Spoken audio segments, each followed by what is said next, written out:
And boom, we're off. We are here.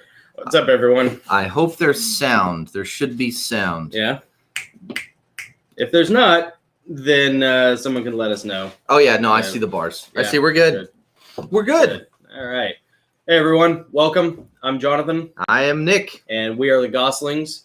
And this is our weekly live stream that we do on the Heavenly Realms YouTube channel, where we talk about writing, we talk about current events, we talk about cryptids, we talk about arcane esoterica. Oh, yeah. We talk about embarrassing family stories. Of course. And read typewriter one-offs and any projects that we have in the works coming up or currently in production. Indeed. So yeah.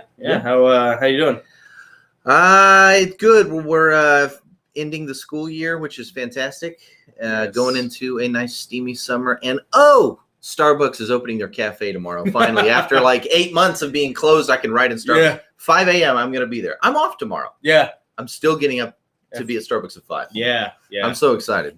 That's a real homecoming for Nick. That's getting back to the promised land. It is. It is. Yeah. That's a tough thing. I'm dying. It's been a huge drought. Yeah. It's caused a drought in my writing. Yeah, I'm making excuses, but it did. It caused a drought in my writing. Well, yeah, absolutely. I mean, it's displaced. It's Nick's writing diaspora. He's been scattered into the wilderness. Yeah. Yeah. You can't be who you truly are as much. Right. As much. Yeah. When you're not in the promised land. Yeah. Yeah, it is. Which for me is a Starbucks cafe. It's a return to the land of milk and honey and tall frappuccinos. Yeah, and people are probably like, what's the big deal with Starbucks? Their coffee's awful and blah, blah, blah. And there are a lot of great coffee shops in Spring Hill that are not Starbucks, but they do not open at 5 a.m. Right, yeah. They open at 6:30, 7. Mm-hmm. I got to go to work. Yeah. Well, and that's one, routine is important, and two, when that becomes like your place that you go, your brain thinks this is where we write. Yeah. I got out of my house. I went to work. Yeah. And here we are. And that time becomes sacred and precious, and you gotta maximize it. Yeah. So, absolutely. It's good. But, how about you? What's been going on? Living the dream. Just living the dream. Living the dream. New job has been good. It's kept me busy. But then I did a little bit of writing on Sasquatch Lips past couple days. Cool. So I'll do some more of that tonight. We'll talk more about that. Yeah, we'll talk more about Sasquatch Lips. Hammering away, baby. Yeah. So, by the way, if you want to find us on Instagram, I'm at Nick Goss Writes. Yeah. Jonathan is at Author J Goss. Yeah. On Instagram, of course, subscribe and like the Heavenly Realms YouTube channel. Or if you're watching this if you prefer to watch this on Facebook instead of YouTube, go to the Gosslings Writers group on Facebook. Just hit join. It's a public group. There's 0 criteria to enter. Yeah. Just hit the button and you'll be notified when we go live, and you can watch it. You don't have to answer any questions or anything like that. Yeah, cool. Yeah, no bar, no standards. Yeah. Goslings. For now. For now. Right, until you guys start getting wonky on us, and then we're going to have to be like, there have been standards. Yeah, until you boundary test like children. And there are no rules until you break one. Right, yeah. And then there's rules. It's sort of like how when I was in high school, I distinctly remember French class in high school. Mr. Cotham at Ezel Harding was like, everyone starts out with 100, and then it just goes down from there.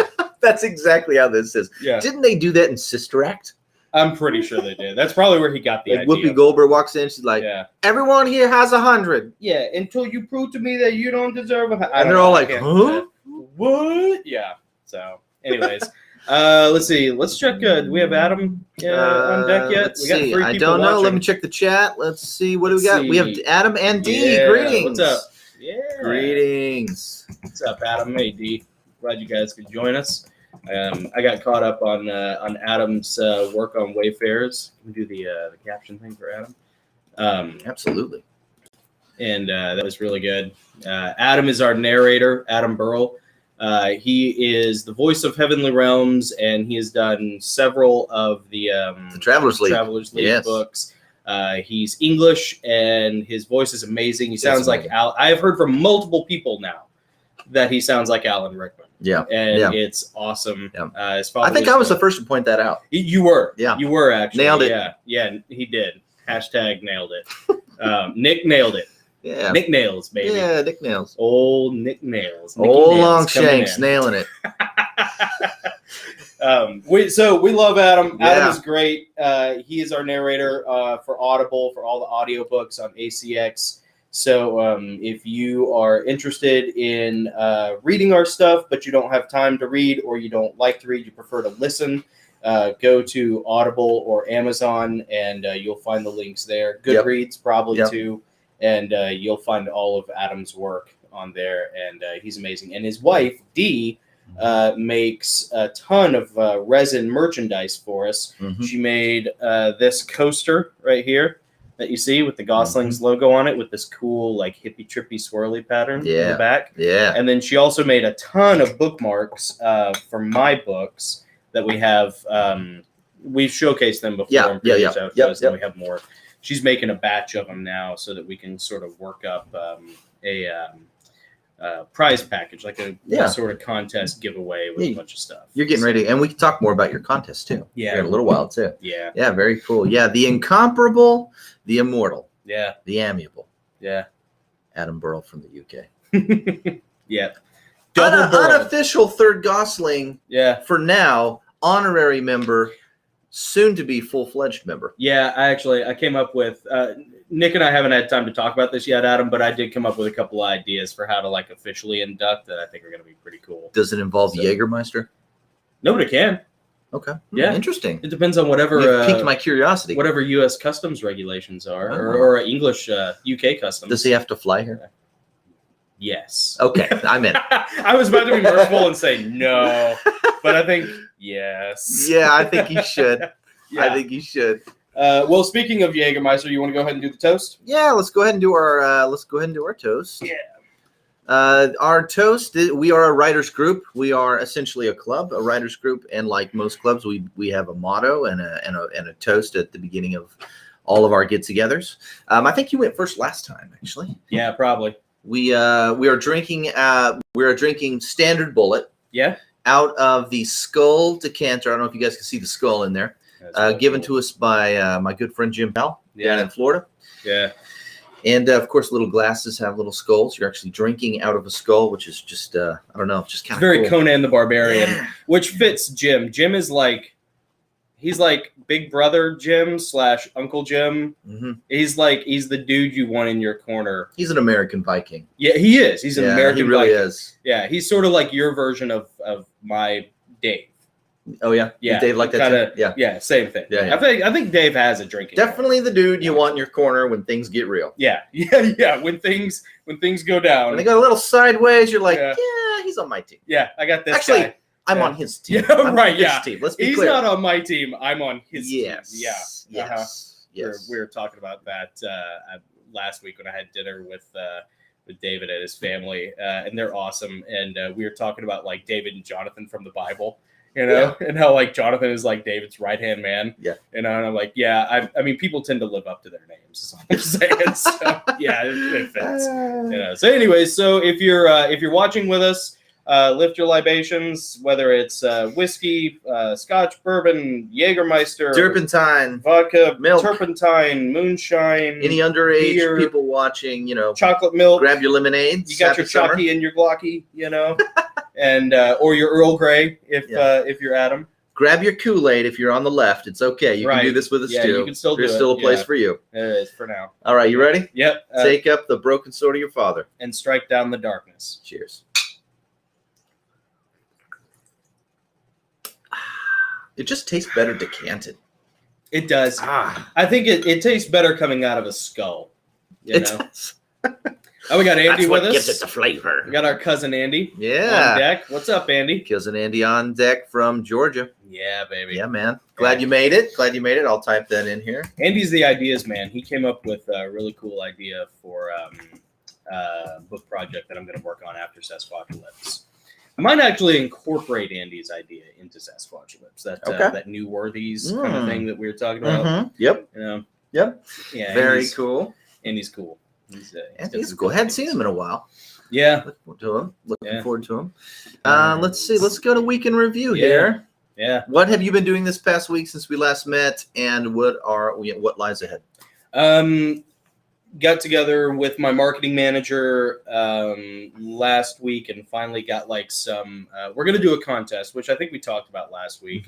Maybe 1 or 3 grand prize winners where you effectively win everything that I have to offer: stickers, magnets, bookmarks, all the books, corresponding bookmarks for all 5 of the currently released Heavenly Realms books, and a signed author copy of A Man at Arms by Stephen Pressfield. Oof. And so, yeah, some really cool stuff. That's a big package. That's awesome. It is, and I think we're gonna probably all books are signed. Yes, all books are signed, and a typed up letter on my typewriter with the wax seal. Heck yeah!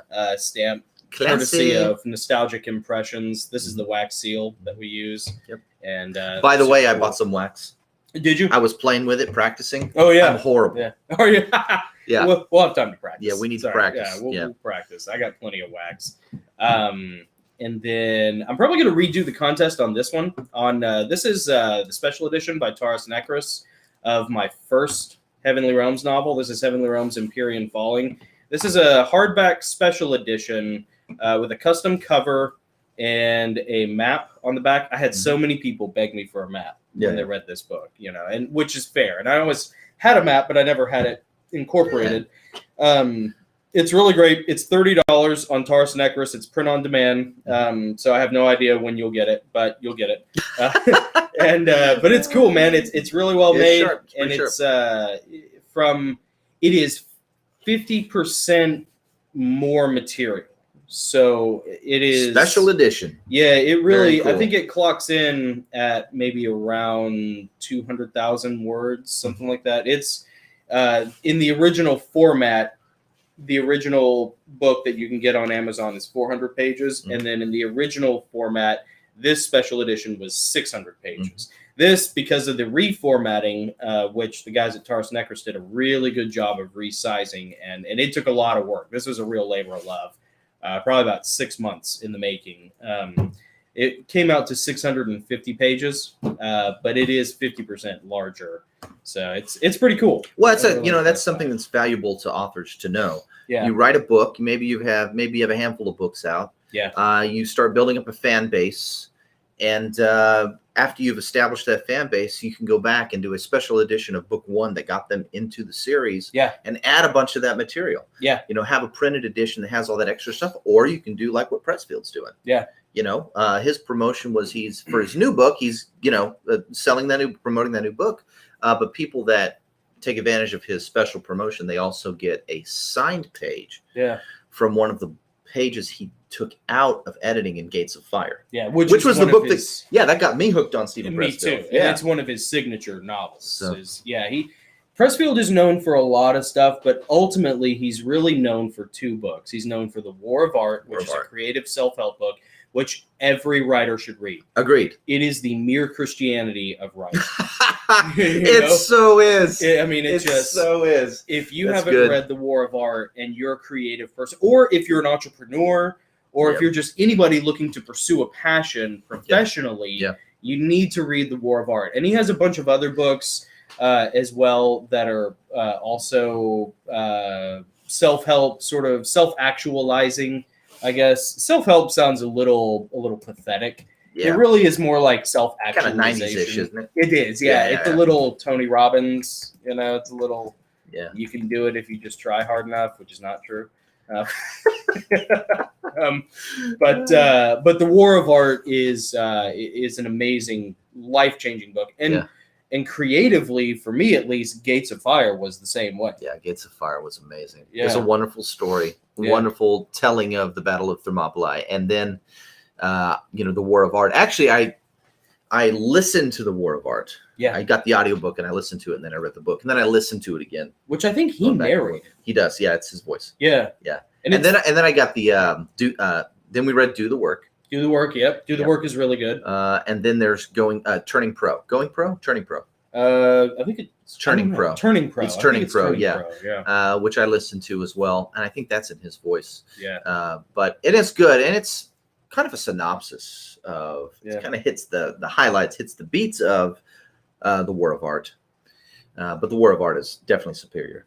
Oh, yeah. Well, the War of Art, even though it's smaller in a lot of ways, it covers a wider scope of the creative professional process. Yep. Whereas turning pro, because the War of Art is broken up, I think, into 3 sections, and the third section is becoming a professional, going pro, sort of. It's focused on that back end. Okay, what are the nuts and bolts of what you really need to do? Yeah. And then turning pro is really like an expansion of that third. What's interesting in turning pro, if I'm not mistaken, is it has a little more of his story personally, a little more of his story about where he came from, really going all in, living in a shack, picking apples. Yeah, picking apples, just trying to stay alive so he can write. Yeah, with his typewriter in a little cinder block shack. Yeah, and now he's like very Jack Kerouacian. He's an author's author. He is. Yeah, he is like he's the he's the John Williams of novelists. He's Yoda. He is. He's book Yoda. He's book Yoda. Everyone's Yoda. all excited about the Jedi Council and Luke and all the good-looking, sexy Jedi. Yeah. Stephen Pressfield's Yoda. Yeah. Like Stephen Pressfield's the one who comes in and lifts the X-wing out of the swamp. Yeah, yeah. And it's like, oh, you got your X-wing in a swamp? Yeah. Oh, well, that's your fault. Let me show you how to get it out. Let me show you. Yeah, and you're gonna do it.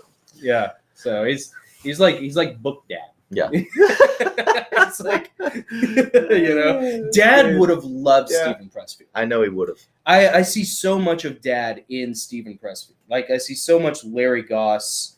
Sort of. He would have understood him. Yeah. He would have understood what he was trying to say. Can you imagine watching those two men sit together and talk? That would have been great. Oh, my gosh. Yeah. Would have been great. By the way, going to Andy's comments, they were doing graduation stuff with Grayson. So congratulations, Grayson, my second cousin. Yeah. For your graduation from the penitentiary. Where was he graduated from? Yeah, military school. Military? No, I don't know. High school. Yeah. Congratulations. Yeah. High school. It's great. Getting bailed out. I don't know. I'm not sure. Whatever. Yeah. Well, dude, he's tall. He's good looking. He's a dynamite baseball player. Huge. Yeah. I mean, he's got a huge future. So we got to give him a hard time while we can. Yeah. Actually, no, Grayson. I was going to say, don't screw it up, Grayson. Yeah. No, Andy and Lisa have done a great job. Because if your dad doesn't kill you, I will. So, you better keep it together. I love it. You better not embarrass your parents, Gray. Yeah. So, let's see. I'm trying to think of. So we did. Let's see. Worked on Sasquatchalypse. Yep. Got the contest rolling. I got some cool chapters in Sasquatchalypse. Okay. It's been pretty fun. Cool. Yeah. I'm excited to hear about it. Yeah, I got to kill off a loathsome character that was inspired by my friend Dave. So no, it wasn't Dave. It was a conversation I had with my friend Dave. He was like, "Let me tell you about this guy. You should totally kill him. He's awful." And I was like, "Oh yeah, he's perfect. Yeah." Am I spelling cryptid right? You need an I in there. There you go. Yeah, you got it. Okay.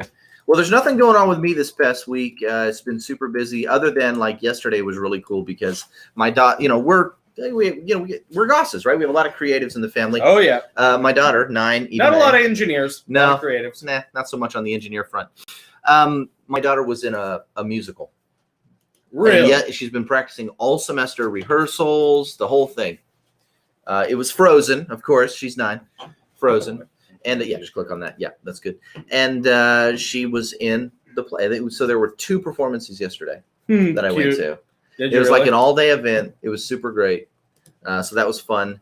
As far as creatively me, I have been typing my fingers off. Have you really? At this one-off in double space. So that's all the work I've gotten done this week. Nice. Just this double space one-off. 1 page, nothing on the back. Yeah. You'll see that soon. And that's it's awful. But it's fun. You know what? Though. Listen, my typewriter one-off was banked. So, Yeah, your typewriter's OC right now.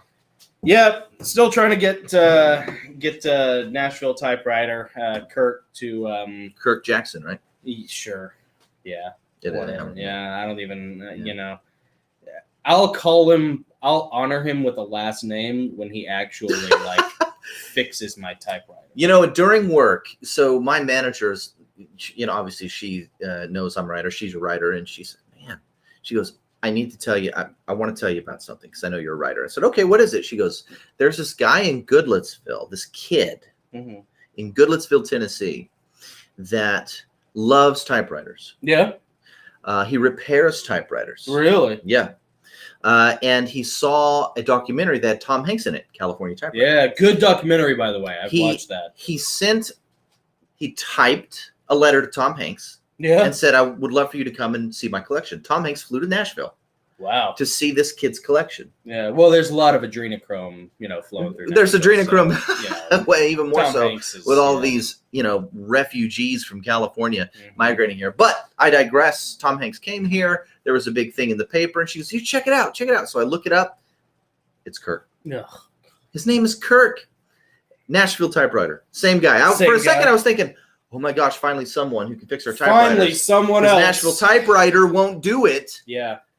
He won't take good money to do good work. Yeah, let me tell you. He's too busy Instagramming with Tom Hanks. Yeah, let me tell you something.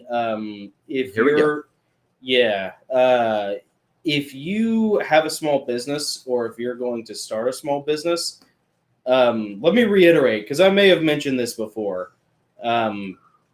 So I've been trying to get Kurt to repair or to service, not even necessarily repair, just service our typewriters since late December, like right before the new year, right before the holidays. Yeah. And he told me that he was starting a new building project where he was building out an extra room, storage space, workspace, because his business is growing. And so we said, okay, well, he's busy over the holidays. It's the holidays. COVID was still going on. It's like, why don't we, I told him, why don't we reconnect maybe sometime in January, right? So I gave him until February, which was probably a mistake on my part. I gave him too much time. And ever since then, he has continually procrastinated taking in at the time it was just 2, then it was 3, now it's 4, 5 typewriters possibly. At least 3 typewriters. At least 3 in this room right now. That he could charge at the time. Plus you have 2. That's 5. That's 5 typewriters. And he could charge 100. Back then he was charging $130. Now his price has gone up to like $150 or $180 or something. Dude, $150 times 5. That's what is that? $750? Yeah, it's $750. It's more than a week's pay for a lot of people. He could basically, it's a week's pay for what would probably amount to a day's worth of actual labor. Probably 10 hours. Probably takes 10, maybe 12 hours to fix those, right? So he's been continually Nashville Typewriter has continually kicked the can down the road. Meanwhile, my typewriter, which I use, is not getting any better. And his excuse is that he is needing more time. He can't work on it now because he's doing this construction project by himself. And I think he's a recovering alcoholic. He's in some sort of recovery program. Good for him. By the way, whatever. He needs to hear this. Yeah, and if you are a recovering alcoholic, which I'm sure some of you are, or if you're an aspiring entrepreneur, you need to hear this. Here's my point. Kirk is pissing people off, and he's losing business because he is obsessed with doing this project by himself. But no one, and I mean no one, is paying Nashville Typewriter to build out an extra room. You know what people are paying Nashville Typewriter to do? There's no one else. Yeah, there's no one else. You know what people are paying Nashville Typewriter to do? Fix and service typewriters. Yeah. That's what people are paying you to do. So guess what, ding dong? You hire some day laborers. You pay a crew of 5 guys $100 a day to fix these typewriters, and then you keep working on the typewriters because that's your business model. Yeah. Like I work for a gunsmith. Yeah, pay the day laborers. Yeah. To build out your new space. And what you make in 1 week of repairing typewriters. Yeah. I mean, what he could make off of us would pay for a month's worth of work with those day laborers. Or a week. What he could do in 1 day to service our typewriters and keep customers happy, which is his business model, he could then turn around and pay for at least a full week of day laborers to knock this out. And I guarantee you, I've worked with day laborers. Here's the thing. They are cheaper, smarter, faster, and better than Kirk. Yeah, building because that thing. Yeah, of course. Kirk's not. That's not his thing. That's not what he does, dude. He's not saving money doing it himself. No, he's not. He's losing money, angering customers, and he's destroying his own business model. But he's got Tom Hanks' You're a writer attention now. You're not supposed to do your own illustrations. Right. I'm not sitting there. Yeah, and your time is better spent writing. If you look the at stories. Triptych Codex, you can tell. Yeah. but yeah, like that's like okay, my gunsmith. Yeah. Right. Yeah. There are several small projects around the shop that my gunsmith needs done. Just cleaning things up, fixing light bulbs, whatever. Just menial stuff around the shop, right? That's what he pays me for. Like I'm there to maintain the shop, maintain the store, while he fixes the guns because he's the only gunsmith in the Middle Tennessee area, much like Kirk at National Typewriter. No one is paying my gunsmith to swap out light bulbs and to clean up the back area loading dock. Yeah. What they're paying my gunsmith for is to smith the guns. To fix the guns. It's a highly specialized skill. He's the only one who can do it. He was backed up by months, because he was too busy trying to keep his shop open, maintaining it. Yeah. That's why he brought you on. Right. So you could maintain the shop, be customer facing, so he could get in the back room and do the gunsmithing. Work on the guns. Yeah. Get caught up. So anyway, I don't get it. Like if there's anybody watching this, if you fix typewriters and your head isn't firmly inserted, then contact us because please. Dude, he was supposed to I kind of chewed him out a little bit a couple weeks ago and really kind of nailed him down. And he was like, okay, well, give me a couple weeks and we'll revisit. Well, of course, a couple weeks go by and I've messaged him and he hasn't, so it just, he's the only one. It's either that or you mail him up to Kentucky or you mail him down to Alabama. There's no one else. Yeah, there's no one else. He's the only game in town. We need another game. And it makes me wonder, that'd be a great side hustle. Yeah, honestly. Side hustle. But I want to write. I don't want to fix typewriters. Right.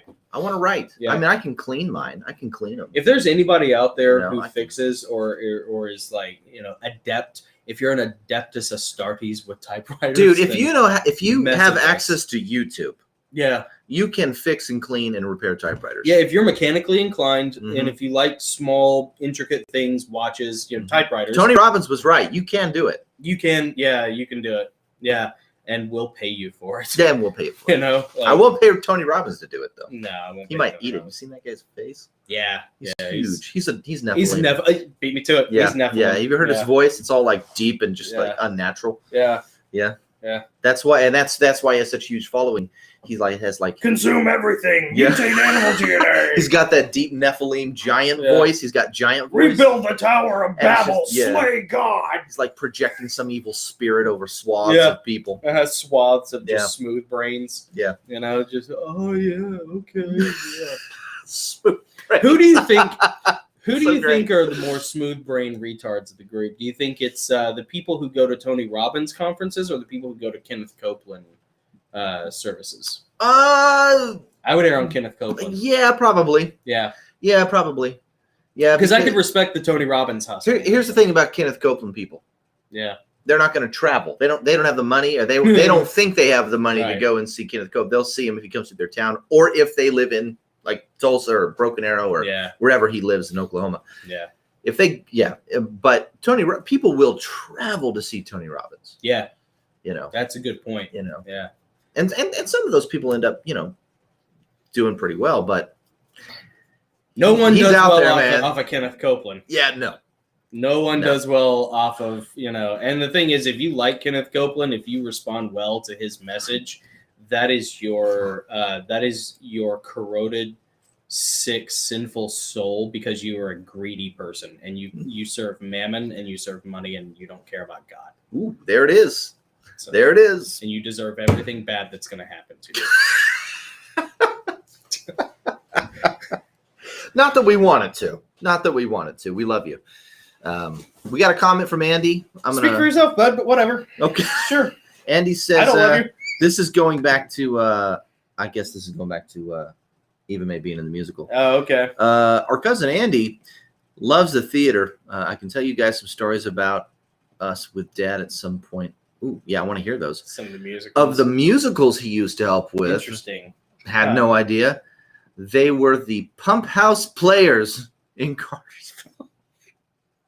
A lot of jokes there, Andy. Such an unfortunate name. So unfortunate. Boy. The Pump House Players. I got so many jokes. Oh, man. I can't wait. Yep. I cannot well, wait. That sure would be great, Andy, if maybe you'd show up every now and then, but hey, I lost my phone. I don't have any numbers. Well, he's got to get back up here. We got to get him back up. Yeah, I mean, there are no excuses, Andy, so whatever. I don't want to hear it. Andy, listen, next time you come up here on a Sunday, you're going to be on this live stream. Yeah, he ain't never coming. Whatever, don't hold your breath. Yeah, well, we'll see. Andy, when you show up, I'll believe it. We'll see. We'll see. Oh, boy. We'll see. Yeah. You never know. You never know. I say that in love. We love our cousin. Oh, I love him. Yeah. We want him up here, man. He's cool. Yeah. He's a cool guy. No, I say that as You got a message from Adam Burrell, the immortal Adam Burrell.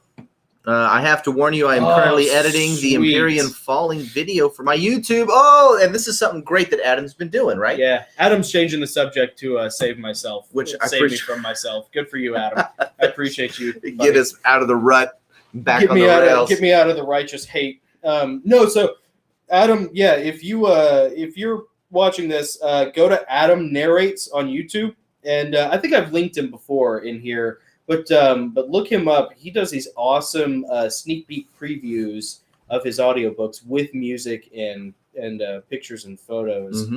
And he did one for Wayfarers, which is out currently. It's the 5th Heavenly Realms book. Yep. And then he did one for the Black Fox. The Black Fox, book 5 of my kids' fantasy series. Yeah. Yeah. Great sample. Oh, it's awesome. So good. Yeah, and the music is perfect. So I'm really looking forward to seeing. And that really actually kind of spoiled me a little bit because now I want to do special editions. I'm never going to be. I'm turning into George Lucas. I'm just going to do the same 3 movies forever. Like now I want to go back and do this, but for all 7 of the Heavenly Realms novels and have Adam redo them with, or at least overlay music. I was talking to Adam about this. Like, is it possible to just go back and reinsert music into those files, or do you have to redo the whole thing? I don't know if you can upload edited ACX files to an already published audiobook. I don't know. It's down the road. You don't want to hyper, as a writer, you don't want to hyper focus coming back to the same thing over and over again. You want to give yourself some time. So do that. Sasquatch Lips. Yeah, Sasquatch Lips would be a great one. If we could find some public domain music, or if I could, I recently got in touch with Mark Chadwick, so I'm going to talk to him maybe on Tuesday about doing something like that. Mm-hmm. And if I could, I got to figure out how that works, who does what first, who sends it where, how they do it. I don't know, but if I could get Mark to ideally to orchestrate background music for Adam's narration, we would have a production on our hands. I mean, that would be impressive. Mark Chadwick? So, yeah. Oh, Marky Mark. Yeah, why not? Might not be him, but I'm going to put him in here Funky anyway. Bunch Marky Mark. Yeah, he might turn it into a musical, but that's cool. Yeah. Why not? I did have an idea for a musical that I can't really talk about, but it was really funny. Yeah. Quit. Hit the crescendo so Bigfoot will throw his hands up in the air, do jazz hands. We can see if he has 6 fingers. That's right. See if he's Nephilim. See if he had 6 fingers on his right hand. Uh-huh. All right. Someone was looking for you. Let's move on to the next thing. Well, we have options here. We can go into our topic, or we can do our one-offs. What do you think? Let's do one-offs. All right. Let's go to. Oh, my mouse is doing it to me. Here we go. All right. Let's do our typewriter one-offs. Typewriter one-offs. Yeah. Please excuse my mouse. Typewriter one-offs is something we do every week. Every week, to be a member of the Gosslings, you have to type a 1-page short story on a typewriter. It has to be on a typewriter, and you have to see what I mean. See what I'm saying? I wonder if it got reversed. I don't know. And Apple. That's all I'm saying. Apple. Super cool. Yeah. Let me play around with it while you talk. Yeah. So you have to type a 1-page short story on a typewriter and then read it on this live stream to become an official member of the Gosslings. We do this every week. We've been doing it for probably a year now. We use any of our typewriters here. And to decide who goes first, we always do rock, paper, scissors, baby. Because we're brothers, so we don't, Well, it's a way for me to keep from to be random. Nick has to interrupt me to shut me up. Like I'm so like And type I'm so bad A. at it. This is why Nick and I work really well together, because I'm very type A, self-absorbed, narcissistic, just, and Nick is like very easygoing, go with the flow. Everybody can win, and so like we work really I'm very well together. Tony Robbins. Yeah, he's very Tony without Robbins. the voice. But and here's the thing, like we work really well together because like a lot of the catchphrases and stuff that what did you do? What did you do, Ray? Like all the like I come up with a lot of the ideas, like or a lot of like the phrases and all the little creatives, but Nick is the one who takes all that stuff. Like you're sure. Yeah. Right? So like I came up with the phrase, you can't hack a typewriter, and the Gosslings. Yep. Never in a million years would I be able to turn those two things into this. This right here. Not this. What was the gang sign that we came up with? Oh, I can't remember. We need a gang sign. Let's do that next. Yeah, we need to come up with a gang sign. We got a logo. We got everything else. Let's do a gang sign next. So, but Nick is the one who came up with that. Sure. So he took my word creative ideas and pushed them into something. It's the same thing with this, with the Gosslings, with like the take up the broken sword of your father and strike down the darkness. That's him. I came up with that, but I didn't have the ability to transform that into the logo that you see. So Nick and I work really well together because of that. But we do anyways, as far as the typewriter one-offs, we do rock, paper, scissors in order to keep me from just like dominating these things constantly with this, needlessly aggressive, verbose type A personality. So, then let's do it. Let's do it. Yep. All right. Yep. 1, 2, 3, shoot. Dadgummit. All right, your choice. Cut it out. Go for it. Okay. You go first. Dadgummit. I beat you last week. All right. Nick usually beats me. I'm pretty sure he's got some simple pattern that I have not caught on yet because You give me so much credit. It's so great. It's just. That's why he keeps me around. Yeah. It just billows in that. I make Nick look good. Yeah. Well. All right. Here we go. And this will be short. Doesn't he know? It's right there. I can see the mound of dirt shift. Like the ground is breathing. The mole, it's there. I can smell it. Musty, wormy, stinky. Oh, so stinky. I want it so bad. I won't eat it this time, I promise. I just want to chew it. Bite it till it stops moving. That means I'll have to dig. Digging is bad. Stanley told me so. He always tells me so in that voice, that terrible scolding voice. Stanley is a two-legged god. He's my god. I worship him. His voice is so soft and kind most of the time. I do good. Good things make the nice voice come out of my god. But digging stokes his god rage. But the mound of dirt moves again. I can't stop myself. I strain and pull against the leash. God holds me back, but his leash hand has that gross bean water. It's hot. It's hot, and God curses.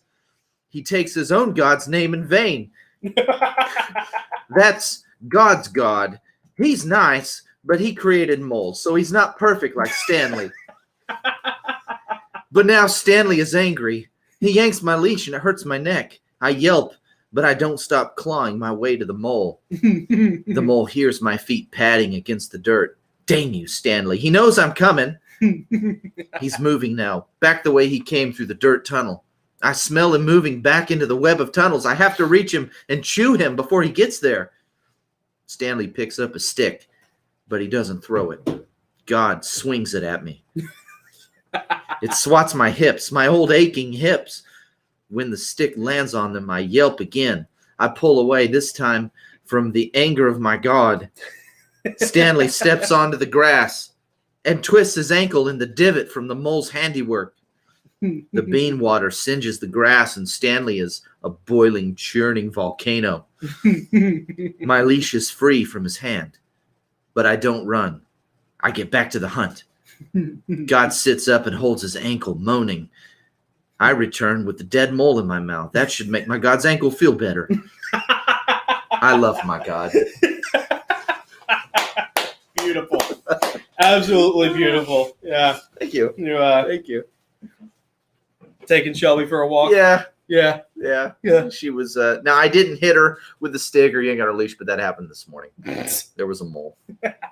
So I'm like, oh yeah, I could exaggerate that. Yeah. No, it's beautiful. Yeah. It's absolutely perfect. Yeah. Thank you. I had a similar experience last night with Lily. We haven't used our grill in forever, and we have a grill cover for it, but it's cheap nylon and it's ripped, And apparently, and she kept like getting into it, she kept like getting up on her hind legs and like looking in, and eventually she pulled out like one of the brushes, and she like tried walking off with the brush, with the steel wire type stuff. Yeah, one of the cleaning brushes. That'll digest well. Yeah, I'm like, what is she doing? And then I looked in there, and there was like an old bird's nest in there with a couple of like abandoned eggs or something.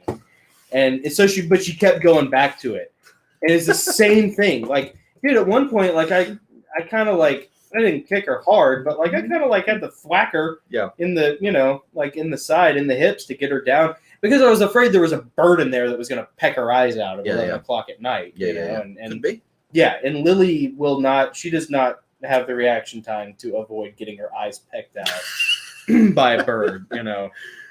So yeah, I know exactly. Yeah. It's just like, I know, but there's something in there. I just have to. She knows better than her god. Basically. Right, yeah. No, not now. Just let me have this thing. Yeah. Mm-hmm. So, anyways. Well. All right, man. Your turn. All right. Let's see.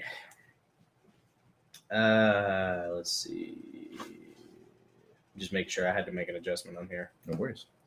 For they that carried us away captive required of us a song, and they that wasted us unrequired us of mirth. They that wasted us required of us mirth, saying, sing us one of the songs of Zion. Psalm 137:3. We are on the move. Centuries later, poets will say things like, 25 valiant sons have I given in service to Rome.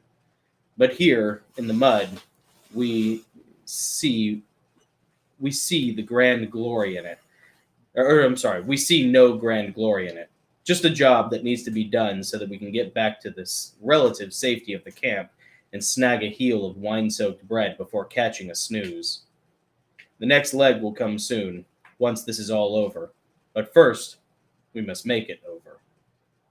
I have been doing this for a long time, far longer than any of my fellow legionaries suspect.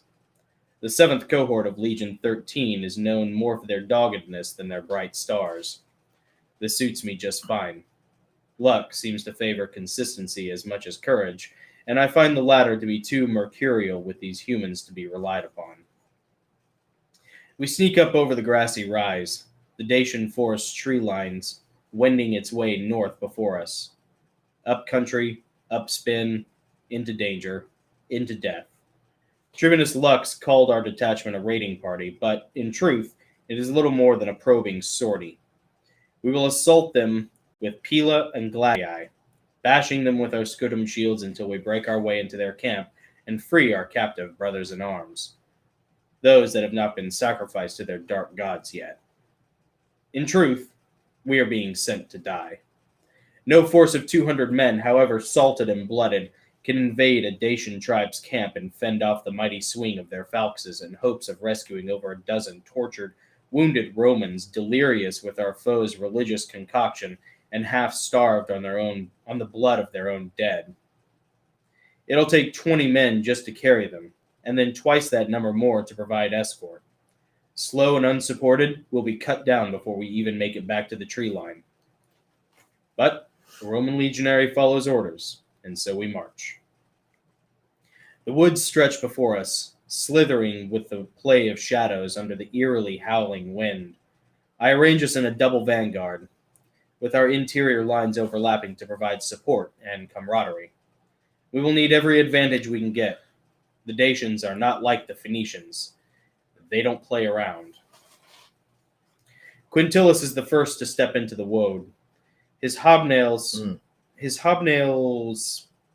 I have to try and remember. Yeah, thanks, Kirk. See, maybe if you'd like fix my typewriter, I wouldn't have to try. The ink went out, dude. The ink went out. I know.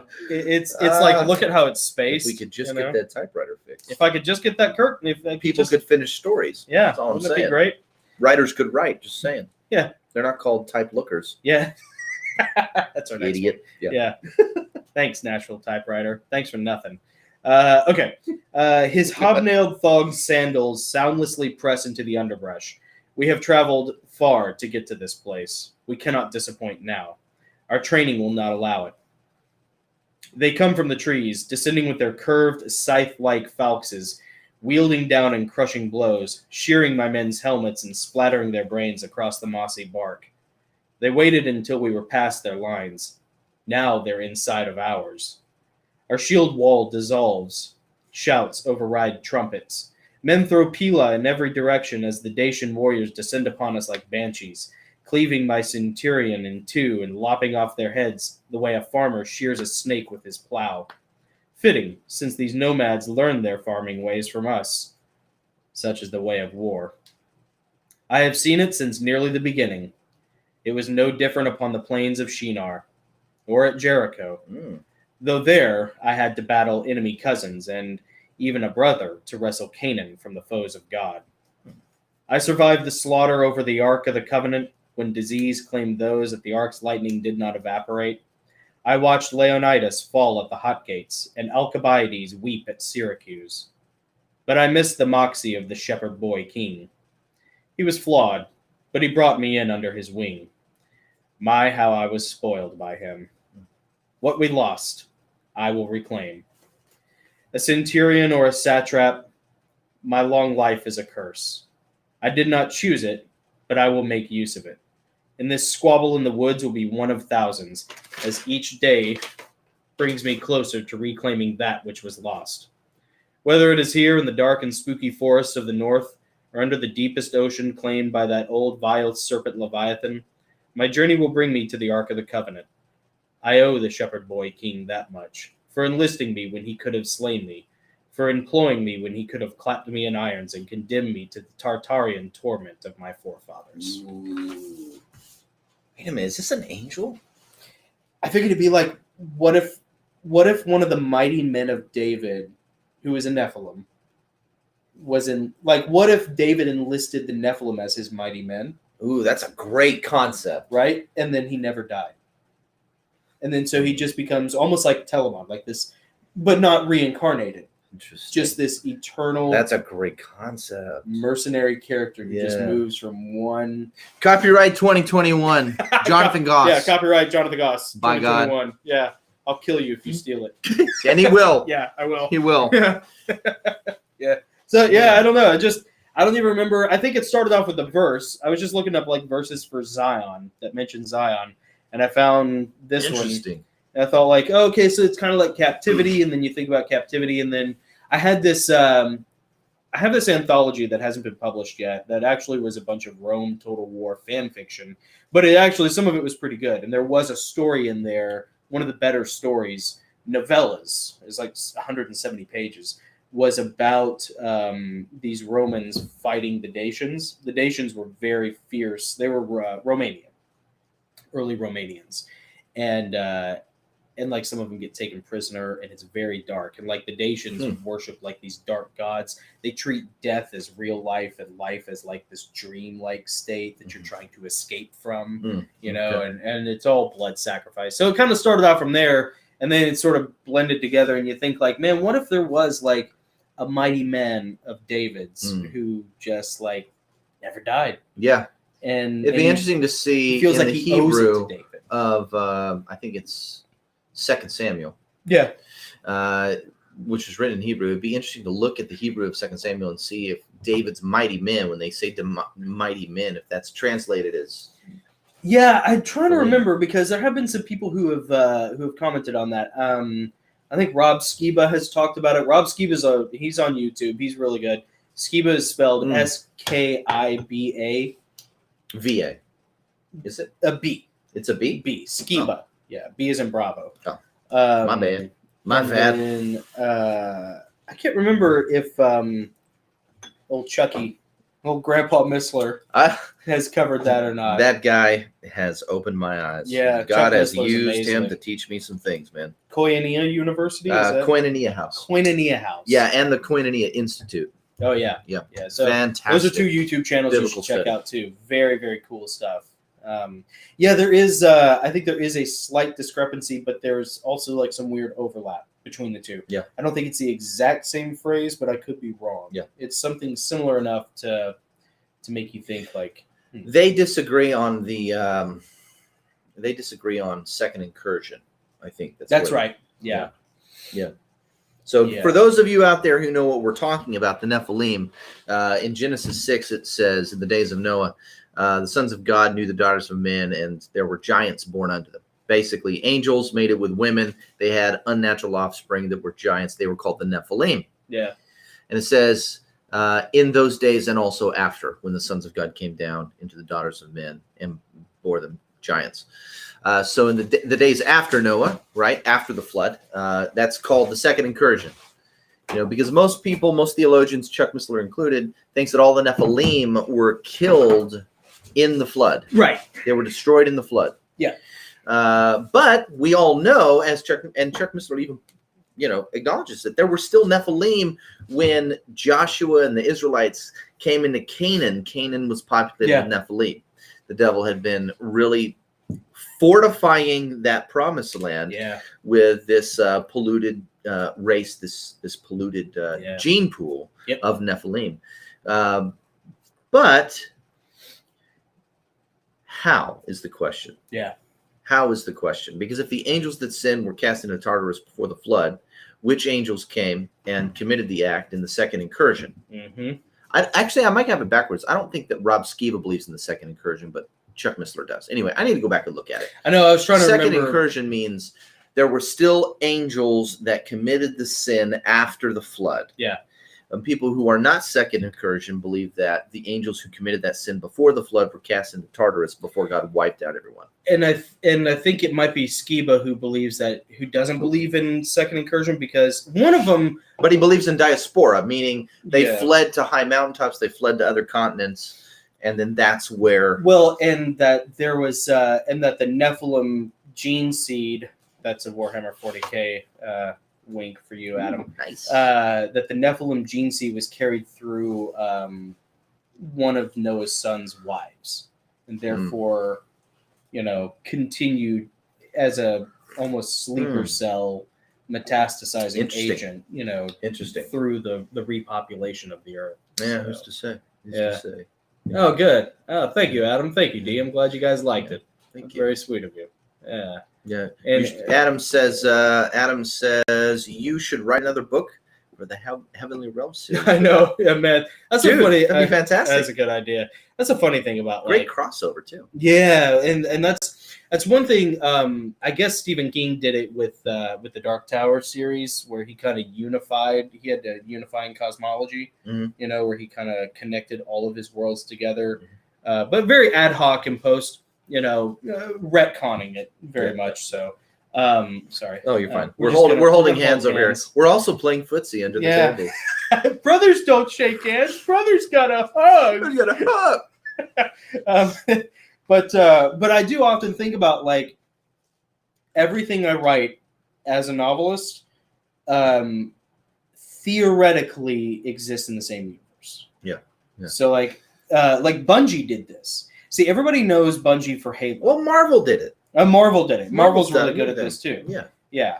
X-Men, Fantastic Four, Spider-Man, and then you have like all the Marvel movies. All the Avengers, yeah. But they all cross over. Yeah. Yeah, and there's cross-pollination and there are references. Yeah. So like the Sasquatchalypse book will have references to, some things that have been hinted at some of the Heavenly Realms books. Yeah. And it's cool because one, it rewards the reader.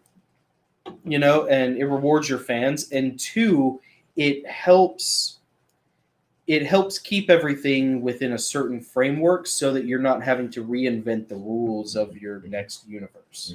And it's just fun. it's just really like it's really cool to like create something that you can give little seedlings. Absolutely. There. Absolutely. So, all right, I'm going to jump in real quick here. I'm going to interrupt you. Yeah, that's what you want me here for. Please do. If you are still with us, that means you obviously need to subscribe. Yeah, that's right. Yeah, please subscribe to the Heavenly Realms YouTube channel.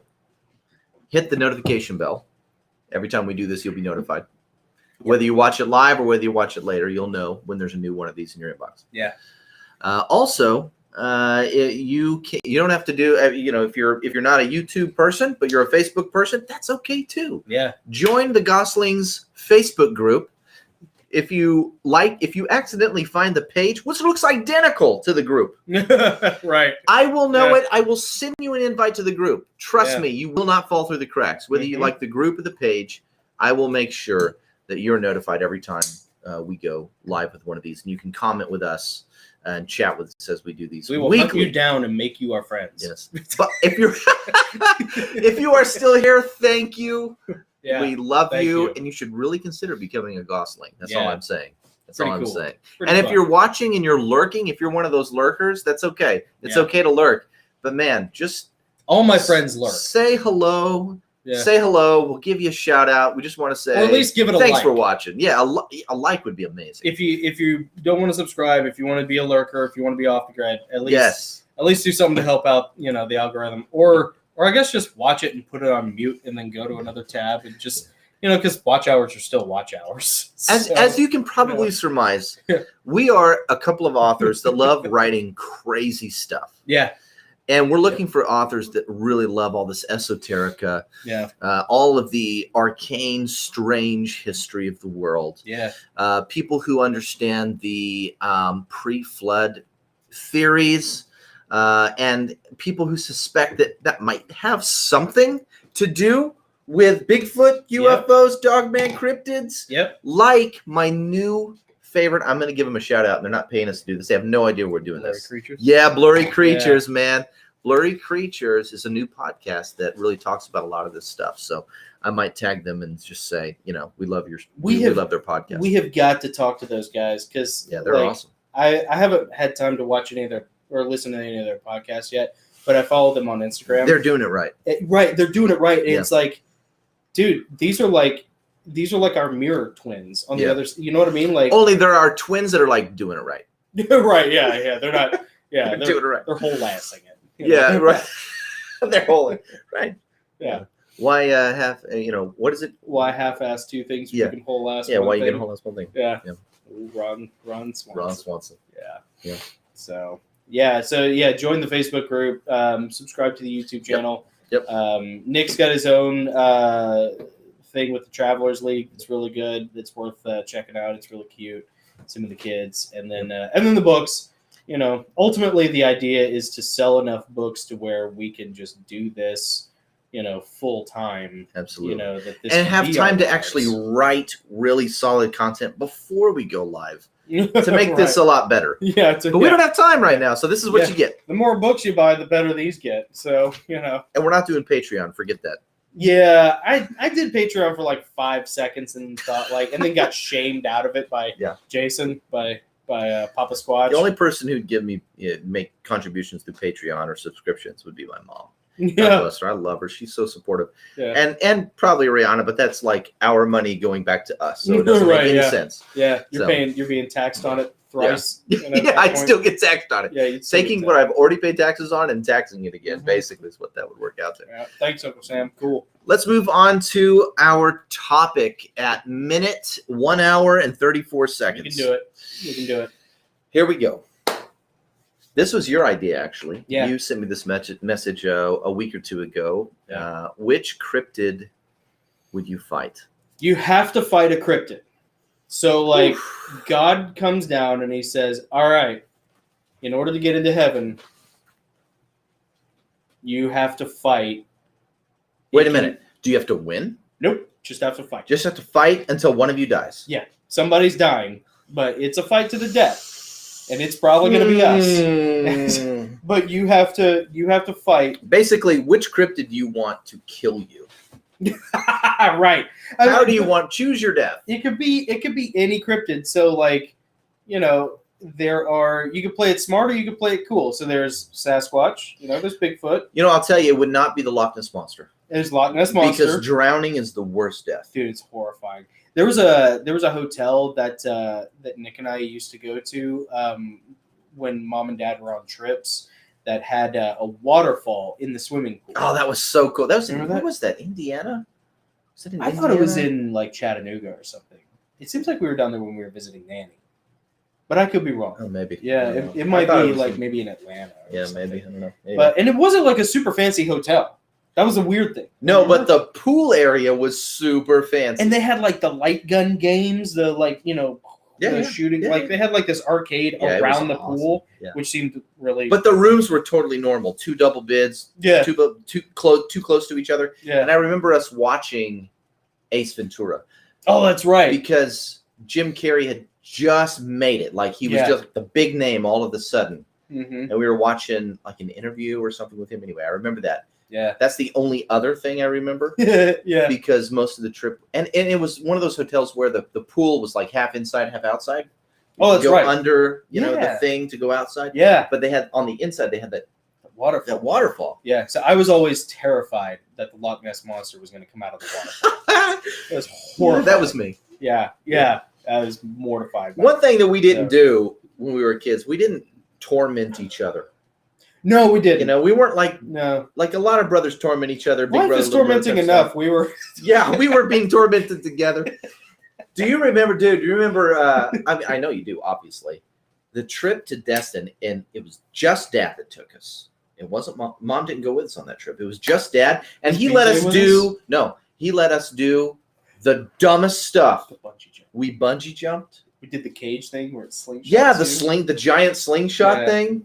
Oh, that's right. I was 10. Yeah. Yeah, so I was like 16, 17, somewhere in there. Yeah, 16, 15, 16. Yeah. Dude. That was a So I can say and I remember watching, somebody made a video of me bungee jumping. Yeah. It was the most pathetic, indignified, pansy slip/leap off. It wasn't a leap off the platform. It was me just slipping off the platform and holding onto the thing. It was around my waist. It wasn't by my feet.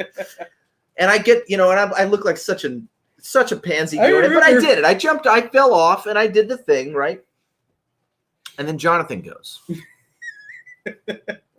head first off the platform. This guy, when he gets to the bottom, it's one of those that are on your waist. Yeah, with that big foam, with a big foam cushion around the cord. And I was holding onto that thing, going up and down, like. Then I get off and I'm like, hello, ladies. I bungee jumped. This guy is up there and he's like, 10 years old, and he doesn't slip off. He jumps off, and when he gets to the bottom, the gravitational forces turn him so he's head down, upside down, doing it legit. And I'm like, oh man. I'm a pansy. No, and you got off and you were just as excited as I was. It was awesome. Well, I remember I had the moment of fear because I watched, and thank you, that's very sweet. That was awesome. But I remember watching the guy goes 3, 2, 1, jump, and I remember Nick was doing it backwards, hanging onto the thing, and he couldn't let go. It's just the hands. I knew exactly what that is like. Oh, I get it. Yeah. I get it. It was so hard to let go. Yeah. It was so hard. But if I hadn't have seen that, I wouldn't have, it wouldn't have computed in my brain of okay, don't just go. Just don't even think about it. Just go. Yeah. And that's. What was weird? I was so delusional. You'll psych yourself out. I was like, I can do this. Yeah. I can do this. I was excited to do it. I got to the platform. We were so jazzed. They put it up. I stepped to the edge of the platform and held onto the rails. Yeah. And I looked down. I'm like, this is going to be freaking awesome. Here we go. Yeah, here we go. And my hands would not. Come on, body. Come on, hand. My mind was saying yes, but my body was saying. Your body was going just. No. Yeah. No. Yeah. Maybe it was my spirit. Maybe it was my spirit going, I ain't ready. I know. It was so weird. I was so confident, but there was this. Isn't that funny? I couldn't go with the rail. Right. Yeah. I remember watching. So I sat down on my butt. You know, Yeah. and the guy's like, "Here, I'll help you off," and I slid off the platform. You almost need to get like So Spartan pansy. kicked off. Yeah. You know? Yeah, that would have been great. Have Gerard Butler there. Yeah. Say, "This is Dustin. This is Dustin. You know, Yeah, and kick then the me. rock, then like gutter metal comes on. You know. Oh Metal. man. Yeah. So, Dude. that's fair. So okay, so there's Sasquatch, there's Loch Ness Monster, there's like Chupacabra, Jersey Devil, Mothman. Jersey Devil. Mothman. And then, but you can kind of get away on a technicality though, because like there are like fairies, you know. Yeah. There's like the Bell Witch. I think that would probably qualify as a cryptid. I don't know. No, that's more. No, that was a haunting. Yeah, that was a different. spirit. So those are like the 4 or 5 that I can think of. The Bell Witch is scary, and fairies are scary because potentially they're just demonic entities. Yeah. Which seek to inhabit a body. I don't want to fight anything that tries to possess me or be inside my person. I would rather be torn apart. Yeah. Quickly. I think Bigfoot could do that. Oh yeah. I think Dogman could do that, but Bigfoot could do it. Dogman, I knew I was forgetting one. Bigfoot could probably do it quicker. Yeah. Dogman would make it hurt longer. Yeah, he'd eat you booty first.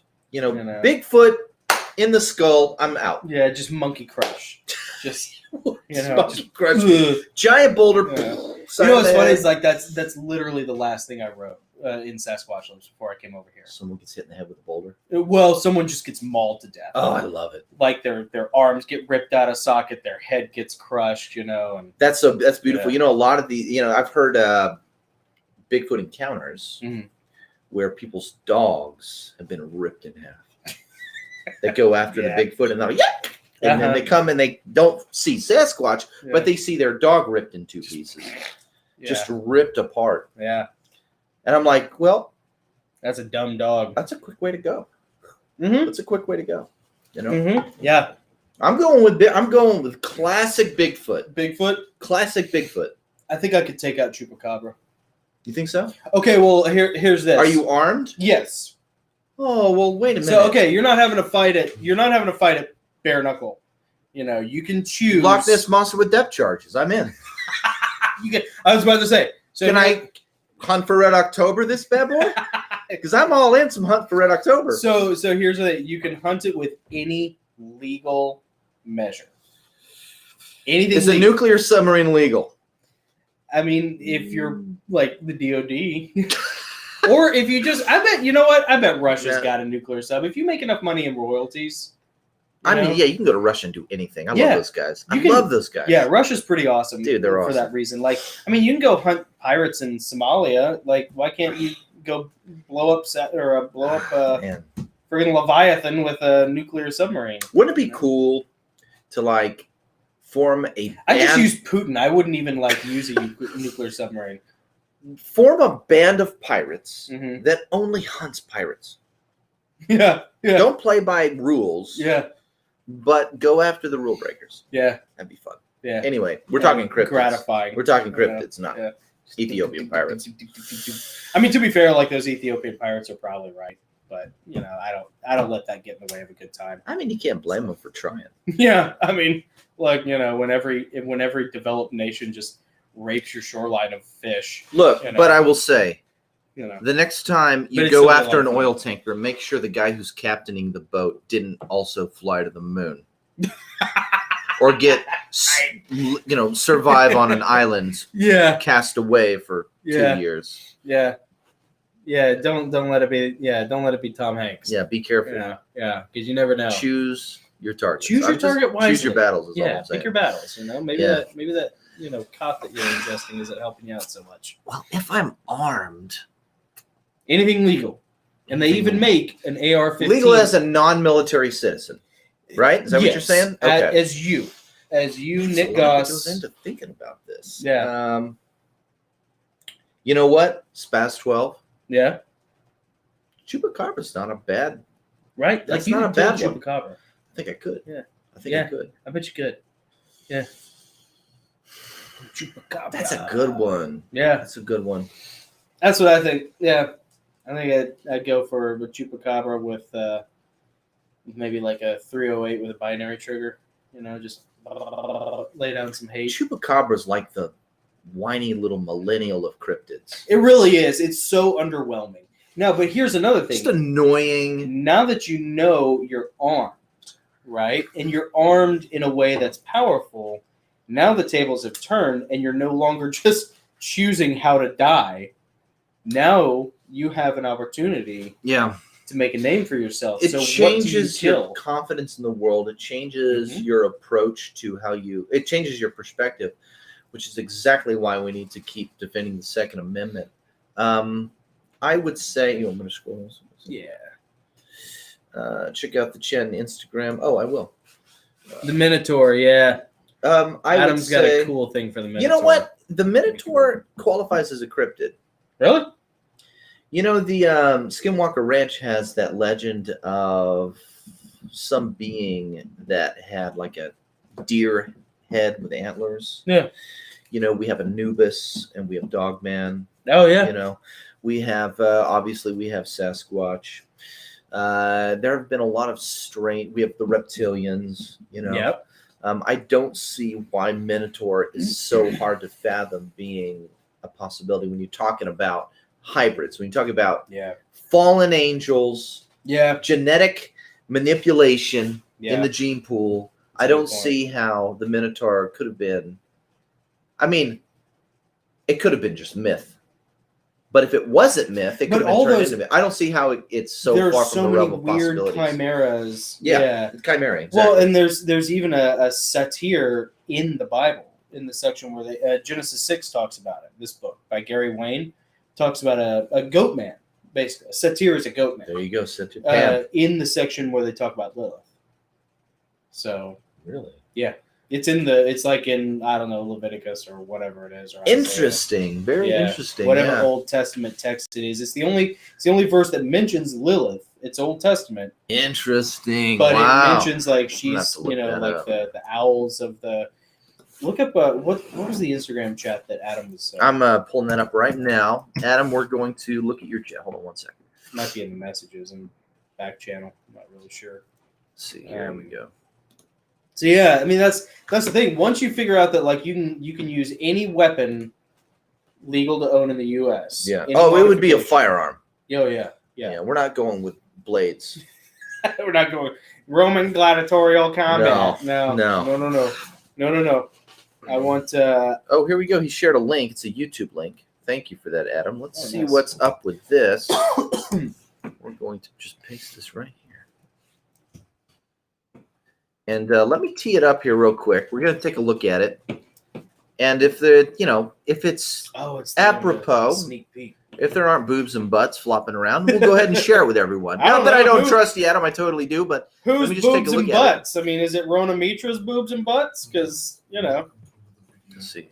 Yeah. Ooh, it is a sneak peek at Adam's rendering of Imperium Falling. Let's play a little bit of it. Yeah. You want to?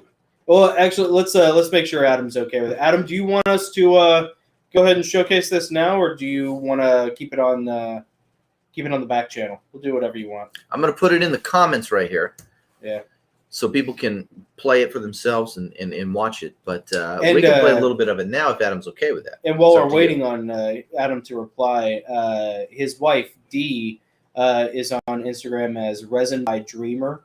Resin by _Dreamer. She also is she's also on Facebook, and she does a lot of really cool resin knickknacks, trinkets, gifts, super cool stuff. You guys gotta check her out. She's awesome. 100%. Yeah, 100%. Double burled, baby. The burls are awesome. Yeah. All right, let me share the screen here. We're gonna go ahead and jump over to YouTube, and so we can listen to Adam. This is gonna be great, dude. This is gonna be great. So Spa's 12, huh? You sold me on it. Yeah, just get that cool Velociraptor. Yeah, when I held it, when you let me hold yours. Yeah. I felt the power. I know. I felt the possibilities. You know what's really funny? I felt closer to God. Part of like my new job was I tracked down guns that guys specifically want. And one of the first things I did was I found a SPAS 12 for Sean Ryan, Oh yeah, Vigilance Elite guy. If you're not familiar with Vigilance Elite, he's on YouTube. Sean Ryan, former Navy SEAL, CIA contractor. His channel's huge. Anyways, I was able to track down a SPAS 12 for him, and I was showing him. He came in to pick it up, and I was showing him how to use it.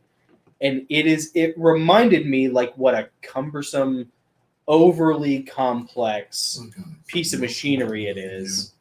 Here we're looking at the first heavenly realms. So I got a little bit of latency here. My apologies.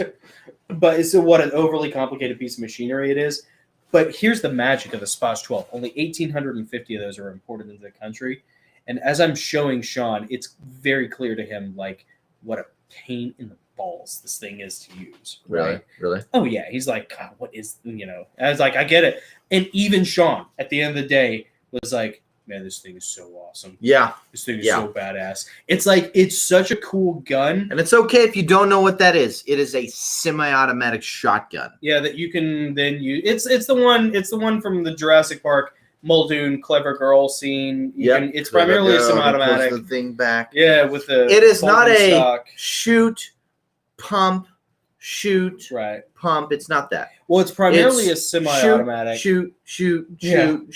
Yeah. That's 9 rounds. Powerful. And that's really cool. It's the first shotgun that was designed primarily as semi-automatic with the ability to go into pump mode so that you could run less than lethal rounds through it. So you can pop it down into pump action mode and use it just as a pump action shotgun. But it's primarily meant to be a semi-auto running under full power loads. Classic 80s. Arnold Schwarzenegger used it in the first Terminator movie. It's the 12-gauge auto loader when he's in the gun shop. And it's one of those guns that, like, honestly, you forgive it for its overly complex crimes because the cool factor outweighs. Because they made it happen. They made it happen. Yeah. It's mean looking. Yeah. So anyways, yeah. All right, here we go. We're gonna play Adam's narration here. Yeah. Let me go ahead and cue it up, baby. There we go. All right. Hi guys, and welcome to another video. Here we're looking at the first Heavenly Realms book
Okay, so apparently Adam was saying that there was no sound on any of that.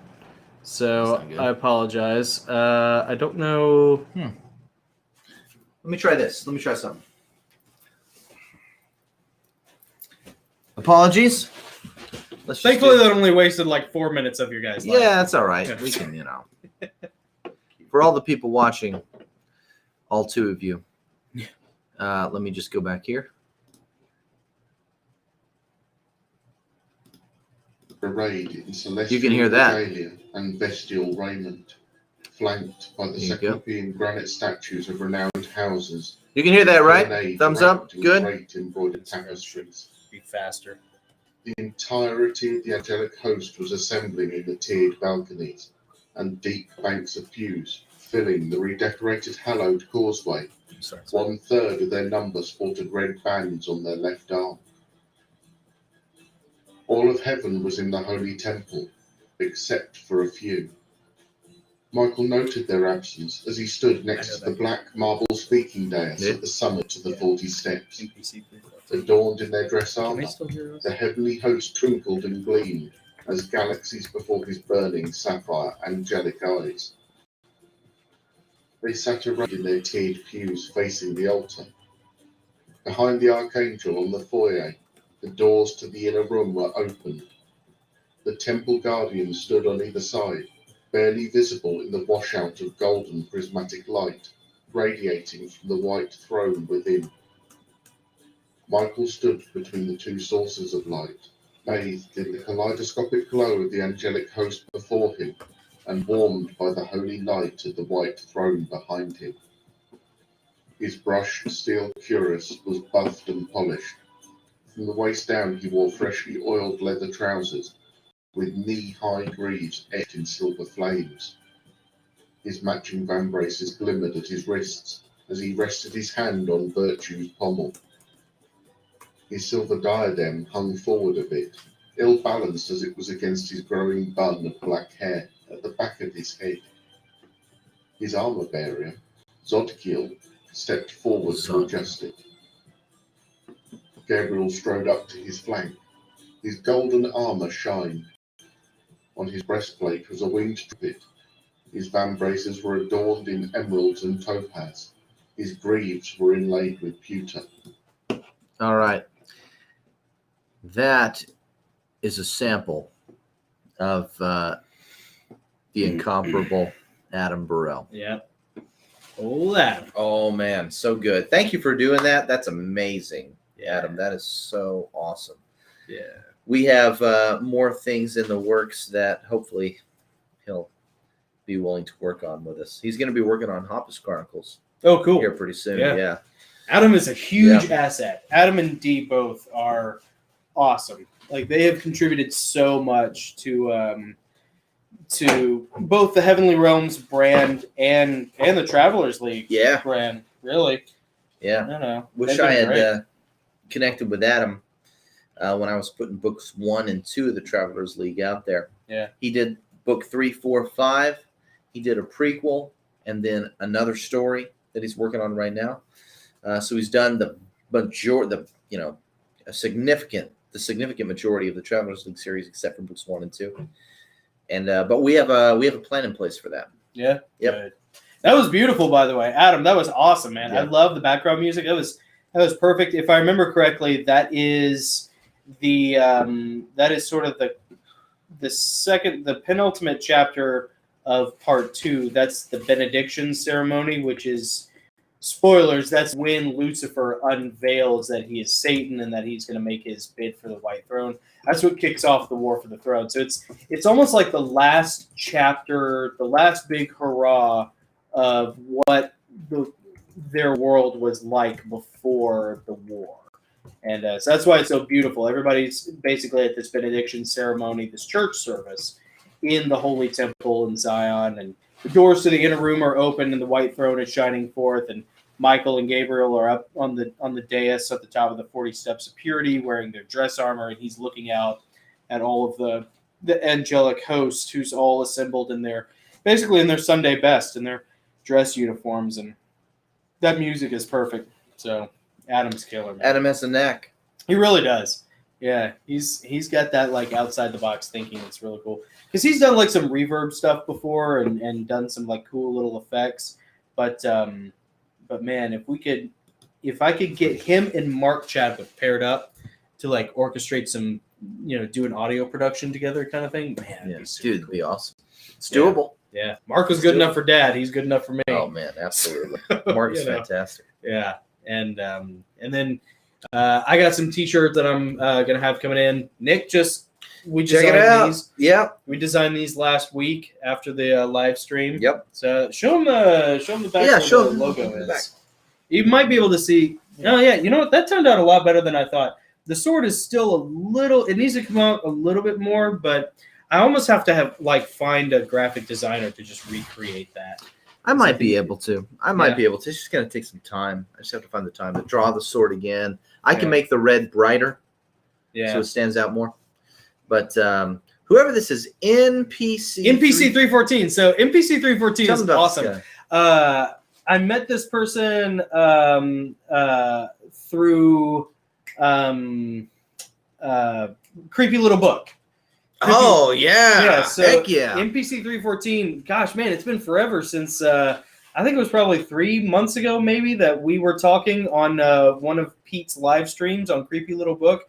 If you haven't ever heard of Creepy Little Book on YouTube, by the way, you should go check it out. He does pretty much everything that we think is cool, plus 1,000 more things that are wild. Yeah. So all sorts of stuff, things you've heard of, things you've never heard of. Creepy Little Book is really neat, but and he has a really great community. I haven't been on those live streams a lot lately because I don't have a night job anymore, so I'm usually asleep or trying to sleep by the time that he does his thing, but I miss it. And I miss it because of people like NBC 314. Yeah.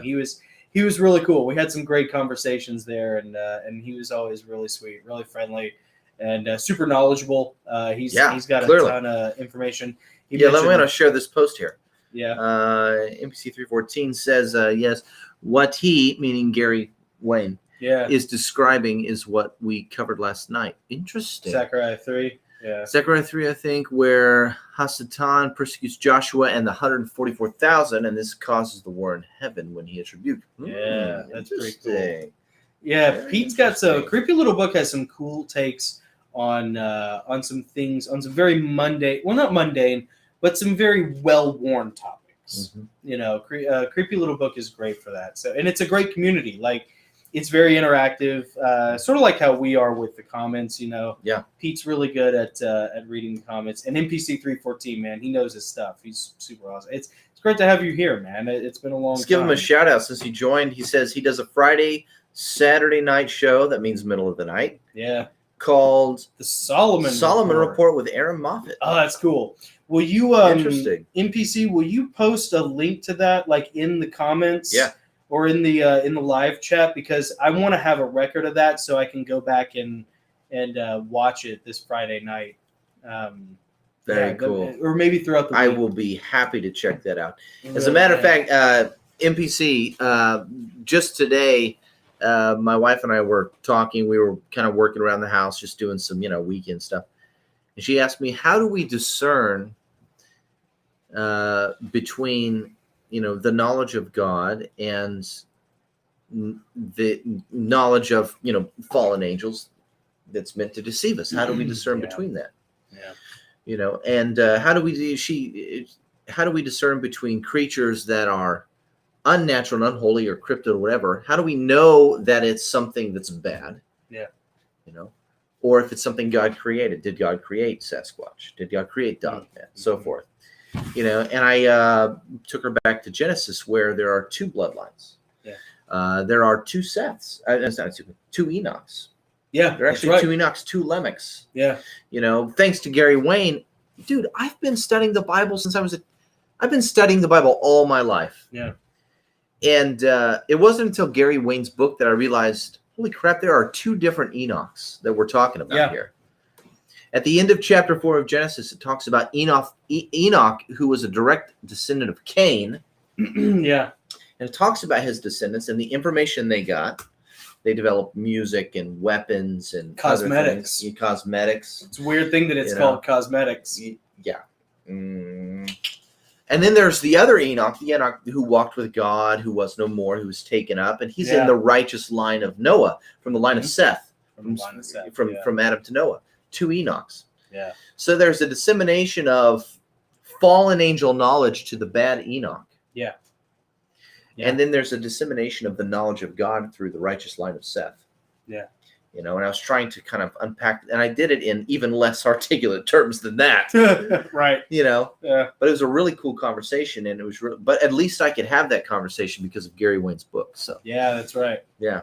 Let's see. NPC says in response, there are 2 trees. The one of life, and the one of knowledge. Yeah, that's right. We are told that we must test the fruit of spirit. True. Why do who do they serve? So if they deny Christ, they're anti. That's it, NPC. Yeah. You got it, baby. Yeah. 100%. He is so, I say he or she, they are so right. Like, that's so true, man, because like that really is. I caught some flack not too long ago. I was having lunch with a friend and a family member, and I kind of offered a binary choice because Laura, my marketing friend, asked me, like, well, if you could, what are the books about? Like, what's the theme? And I was like, well, it's about choices ultimately. You make a choice to be good or bad. You make a choice to serve honor and God, and I'll take a little bit, and courage. Or you make a choice to serve, yourself and serve, your fear. And the person I was having lunch with alongside Laura was like, oh, okay, as if those are the only 2 choices. And it's like, in a way, yeah, like I know that's my black and white thinking, but truth be told, there's a lot. You don't want to commit the sin of false binary, right? You don't want to present a false binary. It's either A or B, and that's it.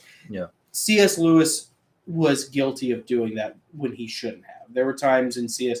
like The Problem with Pain is a really flawed book because of that. That's not a good book.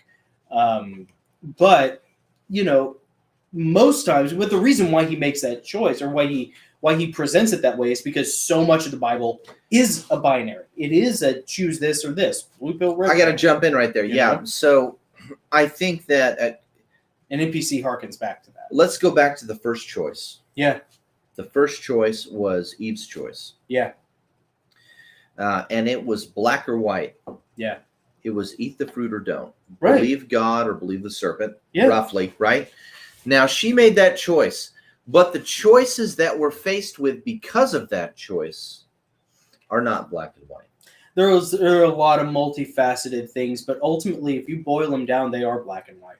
If you get to the roots, if you philosophically and theologically dig, it, like NPC says, a lot of it really does boil down to it's almost the Garden of Eden. While I think it is an actual event, it is also a metaphor for human life in general. Of like, you can choose to eat of the tree of life, or you can choose to eat of the tree of the knowledge of good and evil, and those are your 2 choices. And they were allowed to eat from the tree of life. Yeah, that's something that people miss when they read Genesis. They can eat from the tree of life and live forever. They were supposed to. Yeah, they were supposed to. They had a whole garden for that. Yeah. It was the tree of knowledge of good and evil. And it wasn't just knowing what's good and what's bad. Right. Because Adam knew. It was the temptation of arcane esoterica. It's what probably Alexandra talks about in her videos, how the oldest religion is the mystery cults. The mystery cults which were presented by Lucifer, which is, did God really say that? And if you're not supposed to have this thing. Yeah. But if you take this thing, you'll be like God. You'll be gods yourselves. Yeah. It's that temptation to serve yourself, that Luciferian pride, self-worship. And it begs the question, why did God even put the tree in the garden? Yeah. And it was because he loves us. Yeah. God loves us. He gave us choice. He wants us to choose him. He can't make you love him. Yep. That's right. Because if he does, what kind of God is he? Yes. It's not love. And that's why the most important chapter in Empyrean Falling is the chapter, I think it's called The Sword and the Sun.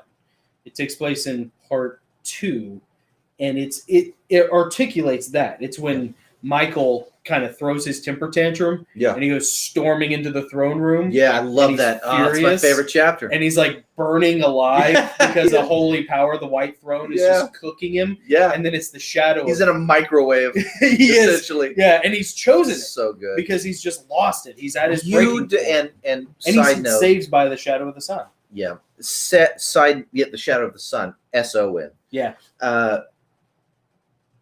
Buy Imperium Falling just to read that chapter. Thank you.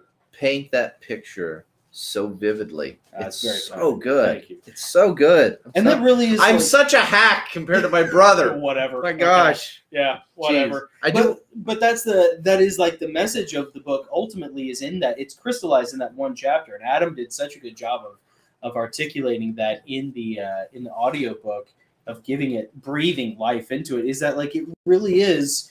That's the whole point. God doesn't want automatons. Yeah, right. He doesn't want drones. Right. So he has to put the temptation of the tree of knowledge of good and evil there in paradise to test whether or not you're going to serve God and trust God and love God, or if you're going to live in your fear and in your pride and serve yourself and choose something that you shouldn't. You know what's interesting? Chuck Missler points this out, and it's such a beautiful moment when he does. He says that Eve was deceived when she made the choice. She was deceived. Yeah. I know exactly where this is going. But Adam was not deceived. He knew. He chose to follow her. And he did it because he loved her so much. Oh, there's the most beautiful line from Paradise Lost. He chose to share her future. Yeah. And everything that entailed at that point. What was it? Should God create another Eve and I another rib of Ford, yet loss of thee would never from my heart. No. I choose to die. What was the last line?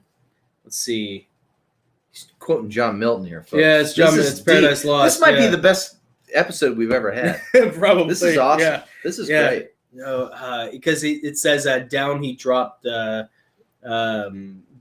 dude dropped wreath. He was busy making a wreath for her when he found her in a fallen state because she had. Oh, it's so beautiful. It's in book 8, I think, page it's like line, I think 500 and something. When he has this crisis moment. Gosh, let's see. I used to know it. I used to have the whole thing memorized. Better to die with thee than to wander these wild woods forlorn. For loss of thee would never from my heart. And it's interesting because I bet when God saw Adam choose to share Eve's fallen future, he saw that depth of love. Yeah, I mean, he saw his own mark in Adam. The Jungian psychology. I mean, he had to be a little bit proud of Adam. Right, it's like, just a little bit like that. I get my it, boy. Buddy. Yeah, it's my boy. Sticking with your chick. And you know what's cool? And Chuck Missler points this out too. None of this is my own original thought. But he said, if Adam hadn't have chose to follow Eve, Christ never could have come. Well, that's the other thing, right? So that's the whole point. Is that like God sets. David and I were talking about this because Jordan Peterson talks about how like humans can't handle utopia. It's in the they talk about it in the Matrix. Like the first Matrix, we gave you utopia, and you all just died because you couldn't handle it. Right. And that's sort of like that's echoed in the Garden of Eden. Of like there's this idea that like humans we have to have something to struggle against, so we will find a way to break utopia. Yeah, and it's kind of what Empyrean Falling is also about. And that's echoed in the Garden of Eden story. But you have to have that because A, God doesn't want automatons. B, he set us up to be able to have something to struggle against because it's purpose-driven life, meaning and purpose and strife. Strife gives us purpose, And 2, it also sets up a redemption arc, which you have to have, So it all, you could almost do... Gosh, you could do God sees hours the beginning on the Garden of Eden, the psychology of it. God sees the beginning from the end. He established, he knew you from before the foundations of the world. Yeah. Because he exists outside our 4 dimensions. Yeah. You think of time as a line from creation to, the second coming in the end, and God is outside of that. He can see everything all at once. Yeah. And he established his will looking at that entire timeline. Yeah. I want to share real quick a couple of NPCs comments. Yeah, I've been trying to get. I've been eyeing them. I've been eyeing them, and they're really awesome. I hope it's okay that I do Glad this. you're enjoying it, Andy. Yeah, thank you. Yeah, thank you, Andy, for watching and hanging in there. This is really cool. This is deep stuff. My goodness gracious, this is a book. It's fantastic. I'm telling you, man. And NPC knows his stuff, dude. This is awesome. I'm gonna go to this one first. This is not uncommon for the creepy little book crowd. Like the that's awesome. They're fantastic. They're always like this. Like they're just, dude. I love so much fun. No, I love that crowd because they're thinking about these things at a time when, honestly, we need to be thinking about. We need to be thinking about this Jesus said in Matthew 24, "As it was in the days of Noah, so will it be in the days of the coming of the Son of Man." Right. And here's the other thing. I've been to churches and Christian high schools, and I was in ordination class. There are two things that no one has ever really known what to do with. And I think there's a reason why, and I think they're the most important, or some of the most important things, because where there's smoke, there's fire.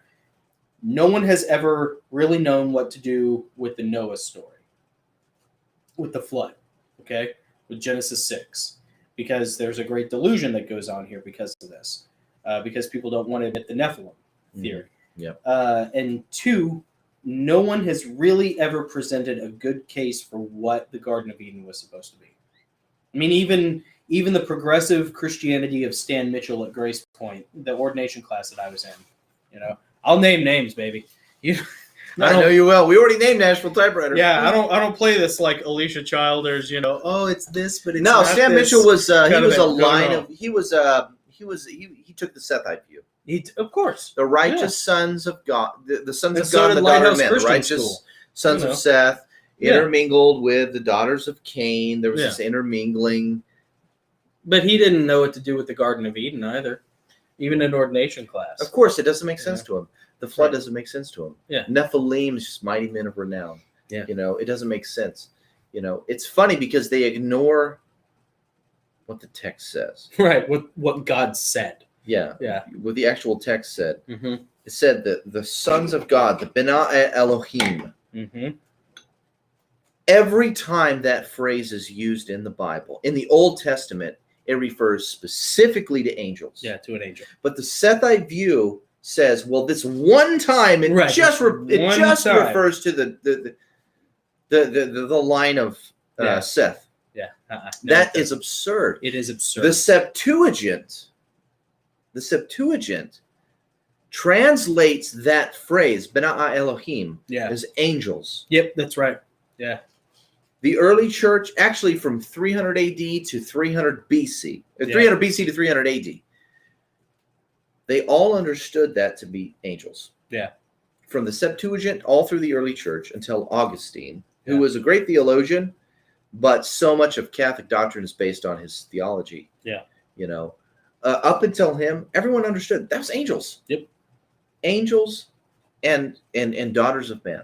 Yep. Creating something unique and different, a hybrid. Yeah. And it fit. There's so much that plays into that. Let's read some NPC 314 comments and then we'll wrap it up. This is interesting. Let's and we're kind of jumping back because he's been commenting like crazy. And thank you for hanging in there with us. I think this is linked closely with the pineal gland. He's talking about apparition of angels and knowledge of good and evil to the place of encounter with angels. And there is often a theme of the stone defeating the giants. That's true. Oh, that's right. Even in Irish lore, I wasn't aware of that. Yeah, that's interesting. I'd like to know more about that, actually. Yeah. His next comment says, we as humans lack the discernment to know which fruits on the tree of knowledge are not poison. That's a good point. That is a good point. And it's our hubris which tricks us into eating the poison fruit, thinking we know better. Yeah. Thinking we know better than God. And then going back to the two Enochs. Yeah. The angels that taught us knowledge that we should not have access to, meaning the knowledge that was passed on to the bad Enoch of Cain. This began the left-hand path. Yep, the path of the little god. Yeah, the path of Baal. The path of the little god. Interestingly, an offshoot of that is the. I mean, if we're gonna go there, I'm gonna go there. Yeah. The Masons. Oh yeah, absolutely. Yeah. So like, here's the thing: Catholicism, Judaism, Zionism, Islam, Mormonism. Illuminati, millennialism. Mormonism. Oh, Mormonism. Yeah. Draws deeply from Masonic orders. Yeah. And here's the other thing, Protestant seminary schools. They all trace their origins back to Kabbalah, which all trace their origins back to the original mystery cults, the cult of Osiris, everything in Washington, D.C., all your Freemason stuff, it's all traced back to the Garden of Eden, every single bit of it. It's all mystery cults, including the Freemasons. They're no different.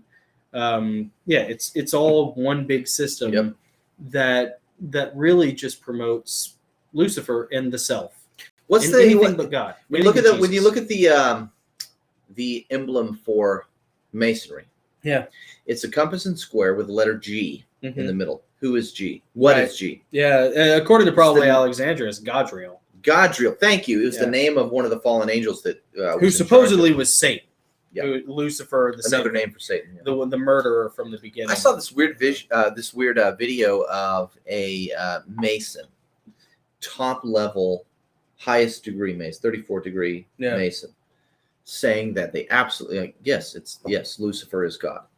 Oh yeah, because he's the great builder, the architect. He's the bringer of knowledge. He's the illuminator. He's the bringer of light. He's Prometheus. Yeah. And I was explaining that to Rihanna too. The architect of the Garden of Eden. He who walked amongst the fiery stones adorned in topaz and diamonds. Yeah. So good. Yep. Yeah. The fiery stones. Oh man. Yeah. She actually has a book about, there's a book about the native tribes of Canada. Oh, really? And they talk about someone who brings that one of their gods brought fire. Oh, yeah. And because of fire, they were to live and survive, and that created life. Yeah. Also that tribe believes in a lot of other strange things, encounters with like Dogman and Bigfoot and so forth. They have, all the native tribes have record of like a Sasquatch. Mounds, giants, Dogman, Bigfoot. They all have their own unique names and encounters with these beings. That's cool. It's really cool. That's interesting. But I think I think Missler summed it up best when he said you can look at Genesis 3 to Revelation 17 as Satan's attempt to thwart the coming of Christ and the second coming of Christ. Yeah. It's all about when you go back to Genesis 3 and God is the fall of man, Eve's sin, Adam's sin, and God is doling out the consequences. Mm-hmm. He first goes to the serpent, then he goes to Eve, then he goes to Adam. Yeah. Right. What he says to the serpent is very interesting. He said, you'll be cursed, you'll be forced to eat dust, you'll crawl on your belly, yada, yada, yada. He says, I will put enmity between you and the woman. Yeah. I will put enmity between he's talking to the devil. Yeah. Between your seed and her seed. Who is his seed? Yeah, that's interesting. There are two seeds mentioned. Yeah. Both of them are biologically incorrect. The woman doesn't have a seed. Man has a seed. Yeah. That's a good point. Man has a seed. So that raises a question. How can the woman have a seed? Yeah. The second one, there's another seed mentioned. Yeah. The seed of the serpent. And we see it in Genesis 6. Mm-hmm. And we see it in Matthew 24. We see it in Ezekiel 38. Yeah. We see it in Revelation, pick a chapter. Oh, right. Yeah. Yeah. What is the seed of the serpent? That's why Rob Skiba has that project that he's working on called Seed War. Yeah. Oh, dude, that sounds awesome. Yeah. So anyway, dude. Yeah, let's go to the next comment. Sorry, derailing because I'm getting excited. It looks like we're going to have another 2-hour episode. Nice Corona typewriter. Thank you. In NPC, appreciate it. Yeah, it does. It is a 1922 Corona portable folding typewriter. I love it so much. And it works. Yeah, pretty neat. Yeah, it's great. You're spot on with the rest of that NPC. The virus named Corona, which means crown, is associated with the Keter or crown. Yep. Eve already had a crown and didn't know it. Interesting. Yep. Are you saying that she lost that crown when she fell? Click to the next one. Let's see what we got. Nope. Just click to the next comment. Okay. Her crown was stolen when she broke the law of Hashem. Yeah, the name. And so the persecutor tricked us with the law to cause our fall and disconnect from Yahweh. Yeah, absolutely. Solid theology. Preach it, baby. Yeah, you're preaching now, and I love it. I think that this is why the giants ate humans, because they were cut off and we activate their pineal. Oh, it's interesting. That is very interesting. Yeah, another interesting point about that. The modern day giants are ancient predators in smaller size, but the same mindset. Yeah, probably. It's true when you think about. I think there's Nephilim DNA in a lot of the ruling class. Well, this kind of gets into some of the Bigfoot mythos where people disappear in the wilderness. Oh yeah, the missing 411 stuff. Yeah, which is a great movie. David Paulides, is that his name? Yeah, I think so. I can't remember. I can never pronounce it right. But what's interesting is that the giants were cannibalistic. The violence and cannibalism, and that's universal. Yeah, of the pre-flood world. Yeah, was so bad, and even the post-flood world too. They not to mention the Cyclops only had one eye, pineal gland eye. That's kind of interesting too. Yeah, that's a side note that might be worth exploring. The Paiute Indians, of course, I'm sure you know, talked about the six-fingered giants that were cannibalistic, and they had to rally all the surrounding tribes to corner them in a cave in Lovelock, Nevada, to defeat them. Yep. Which is interesting. Cannibals were giants. That's, you read all the stories, all the kids' books, and the giants are cannibals. Jack and the Beanstalk, for example. Mm-hmm. That's a real thing. It comes from somewhere. Yeah. Here's something that's really interesting about that. Jesus said in Matthew 24, as it was in the days of Noah, so will it be in the coming of the Son of Man. Mm-hmm. People were eating. Yep, and drinking, the marriage. And marrying and giving in marriage. Yep. We know what the marrying and giving in marriage is. We can equate that with what the angels did. Yeah. In the days of Noah. Mm-hmm. But the eating and drinking, how is that different in the days of Noah than it is today? Yeah. It was the cannibalism and the drinking of blood. And we're about 10 years away from cannibalism being introduced as something it's coming. Viable. Absolutely. Yeah, I mean, they're already trying that in little ways here and there. But, it's coming. Yeah, absolutely. There are so many more comments. It's so rich. Oh, my gosh. I got to follow this guy. He's great. He's great. Should we continue with the comments, or should we go on to the next? I mean, we're coming up on 2 hours here. Let's do the comments, and then we're done. Okay. I'm going to go to the next comment here. NPC says he is rebuked. He is rebuked because the name of Yah is in his son Yeshua. That's Jesus, by the way. Thus, when he denied us, he denies the Father. Interesting. Let's see. Christ existed in heaven already. It's true, but was not necessary to bring him into the earth until the sin occurred. Christ is the stone of redemption that destroys the giants and fills the darkness, as in Daniel. Yeah, the stone in Daniel. I think it's Daniel 7. Actually, it's I think it's Daniel 2 when he has the vision of Nebuchadnezzar, the vision for Nebuchadnezzar, and he's giving the interpretation of the statue. Yeah, gold, silver, bronze. The legs are made of iron. The feet are made of iron mixed with clay. Iron mixed with clay, and it's dashed. But actually, it's not dashed. Yeah. It's the iron and clay don't hold together. But a stone dashes that part of the statue. The whole thing collapses, and the stone is meant to represent the kingdom of Christ. Mm-hmm. And it fills the whole earth. Yeah, I think that's what he's referring to. Correct me if I'm wrong. Here's an interesting comment. Influenza, visitation.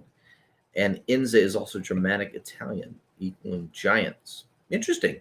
Also, influence is associated with the Latin influencia, which means influencer of the stars. That's why I'm not. Yeah. I find it interesting also how the high priest wore the breastplate with stones. I did too. I never understood that. It's interesting, isn't it? Much like how Lucifer was described as having every stone as his covering for he ministered to the altar mercy seat, and he walked among the fiery stones. Yeah. Interesting. Good point. So much. I need to dive so much deeper into this. Yeah, find it interesting. What's that? We've already done that one. Oh, okay. Let's see. Oh, going back to the Irish giant. Oh, the Eye of Balor. Yeah. The Irish giant myth involving the stone featured the first-eyed Balor. I don't even know what that is. Speaking of Cyclops. The one-eyed Balor, yeah. Also, there's a story of Odysseus. The Eye of Balor, which also is kind of how you get like the Eye of Sauron. Actually, Balor. Is that where Tolkien got it? Probably, I would imagine. Balor is an Irish, an Irish myth. The Eye of Balor, it's the evil eye. But weirdly enough, it's also used to keep away evil spirits in Irish folklore, if I remember correctly. Balor is actually the main bad guy in the first Myth, the Fallen Lords game by Bungie. Really? So yeah, everybody should play that. And he was a good guy before he came back reincarnated as a bad guy. Interesting. Yeah. Well, all of the angels were good guys before they That's right. chose to sleep with women. Everybody starts off as good. Yeah. Even Lucifer at one point was holy. Yep. Interesting. Okay. The Cancer constellation, the Crab, is the sheepfold gate or summer. That's right. It's actually the zodiac that appeared where the sun rises in July. Yeah. My son is a Cancer, so I know that. Let's see here. This is profound because Joshua was a famous giant slayer. That is true. And his return ends the series of empires. Yeah. Yeah, Joshua, Yeshua, which is Jesus and Joshua have the same name in Hebrew. Oh, that's right. Yeshua. Yeah. His return ends the series of empires. Fiery stones could refer to the altar fire. Interesting. Good stuff, NPC. Dude, fantastic. You have lit it up, man. Yeah. Thank you so much for weighing in. We really appreciate it. This has been awesome. Yeah. I would love to do this again, and maybe we can get him as a, I don't know if you're open to this, but maybe ask him to be a guest. Yeah. You know, man, fantastic. Yeah, why not? This is so good. You got time to chat. You got time to talk, NPC. Come on. Hey, you know what, NPC? I want you to red pill us. Seriously. I want you to red pill us, and I think it would bring a lot to this whole thing. Do you want to show these? Yeah, sure. Why not? Yeah. Yeah. We found these in our book. These were in, so our mom and dad passed away several years ago, and Jonathan was going through some old photos, and he found these pictures of me when I was 6 and 8. I'm going to show you these. These are so embarrassing. Adam, you and D are going to love this. Dude, this is me. Look at this. Dude, check this out. Check this kid out. That's me. Dude, my hair has not changed a bit. Look at that. He looks exactly the same. He's just got facial hair and glasses. 8 years old. If you shaved him and took those glasses off, Nick would not look any different. 1986 me. It just disgusts me. Nick will live forever. Look at that face. That is what a troublemaker. I am so troubled. I'm convinced you have like a Dorian Gray photo somewhere where you're just, you know. This is let's see, 1986. Yeah, I was 8 years old. Yep. This is me. This is me 1 year later, 1987, 9.5 years old in 4th grade. My last year in public school, by the way. I was homeschooled. Yeah. Yeah, this is me. It is a little red alligator shirt. Looks exactly the same, only got that classic late 80s sweater on. Yeah, baby. Same smile, same face. I look a little thinner. Yeah. Because the bullies were stressing me out. That's probably what that was. Yep. Same background, different school, same background. Mm-hmm. Anyway, and my daughter is a spitting image of She me. is. Oh my gosh. She's so cute. It's so funny. She looks exactly like Nick. You can see it on the Travelers League YouTube channel. She's great, though. So, you know what's funny is my gunsmith. They're glad there's a girl version of me. Yeah, that's right. Yeah. My gunsmith wore the same shirt every year. He, like all through high school, and I think maybe like half of middle school, as long as he could wear it. Awesome. The same exact shirt every year for every school photo. That's awesome. And he alternated. 1 year was a smile year. The other year was a not smile year. He got him in trouble a couple of times. That's so great. Anyways, let's wrap it up. We're done. We got to get out of here. Yeah, we got we got to get over to the restaurant, meet our buddy. Thank you guys for watching and for all the comments and everything. Yeah, and, NPC, great to have you. Adam, D, Andy, always. Great to have you guys too. Oh. Great to have our lurkers as well. Oh man, we hit 2 hours and our camera goes out. Stand by. Hold on 1 second, guys. Of course. Hold on 1 second. Hold on. And almost on the dot too. Hold That's on. Impressive. Oh man, we almost made it. Here, we're just gonna go to this. Yeah. All right, there we go. And we're back with auxiliary power. We're just coming back. Yeah, auxiliary power, exactly right. We're just going to say bye. Thank you, guys. We really appreciate it. It's a lot of fun. Thank you for the comments. Let's see. You can find us on, Fringe Mythology. This was a good episode to probably pipe in on Fringe Mythology. Yeah, I'm going to post it to Fringe. Yeah. The Gosslings YouTube, or the Gosslings Facebook page, the Gosslings Facebook group. Yep. Let's see, Nick's Travelers League YouTube channel. Yeah, Travelers League on YouTube, Travelers League on Facebook, and then I am on Instagram at Nick Goss Writes. I'm going to be spending a lot of time there over the next couple of months, really building that up. Cool. And then you can find my books on Amazon and Audible. Adam, you can find him on Amazon, or you can find him on ACX. Probably Goodreads too. And then Dee, his wife who does the resin stuff, you can find that. You can find her stuff on Instagram, resinby_dreamer. And then special edition of the Heavenly Realms Empyrean Falling, the first book. This is available on taurusnecros.com. You can find it there. Author J. Goss, that's me. You can find me on Instagram, Heavenly Realms YouTube, obviously. Also, Author J. Goss on Facebook, along with Heavenly Realms on Facebook. I think we're transitioning from Heavenly Realms to Author J. Goss. So Heavenly Realms is going to go away, and Author J. Goss is going to take its place on Instagram. Okay. So you can find us there as well. And cool. then all the books are there on Amazon. Look for Jonathan Goss or Nick Goss, Heavenly Realms, Travelers League. And you can find them in paperback, ebook, or Audible. And then we're working on merchandise. So we got some T-shirts that are going to be coming out. I got a T-shirt design that's going to be coming out. And then we got to go talk about how we want to induct officially Adam into I can't wait to hear this. Yeah. I got a couple ideas. For it. It's going to cost a little money. I hope you're able to sleep tonight. Because we're going to be digging into this. And Adam narrates on YouTube. That little sample that we played. Go check out his stuff. And man, he's good. Yeah, he is. And if you want to find him on Instagram, Adam_narrates on Instagram. And then Dee's resin work. Let me go back here. Resin_by_dreamer. Resin_by_dreamer. Thank you. Instagram. Perfect. She has a Facebook channel too. I think it's Resin by Dreamer. Yeah. So cool. We usually post all that stuff. I'll go back in probably 5 or 6 hours. Probably by the next day, I'll have all of this updated with all the links that you guys need. So cool. NPC 314. Thanks for coming on, man. Absolutely, love man. Awesome. Please come back anytime, and we would love to have you on the live stream.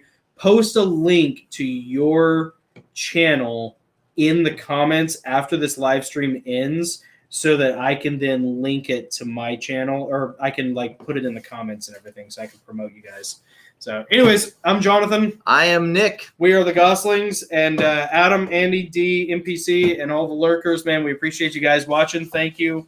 God bless. Have a great week. And we'll see you next week. Next Sunday, I think. Yeah, right? Next Sunday. Absolutely. Yeah. Can't hack a typewriter. And remember, you can't hack a typewriter. All right. We love you guys. See ya. See y'all later. Bye.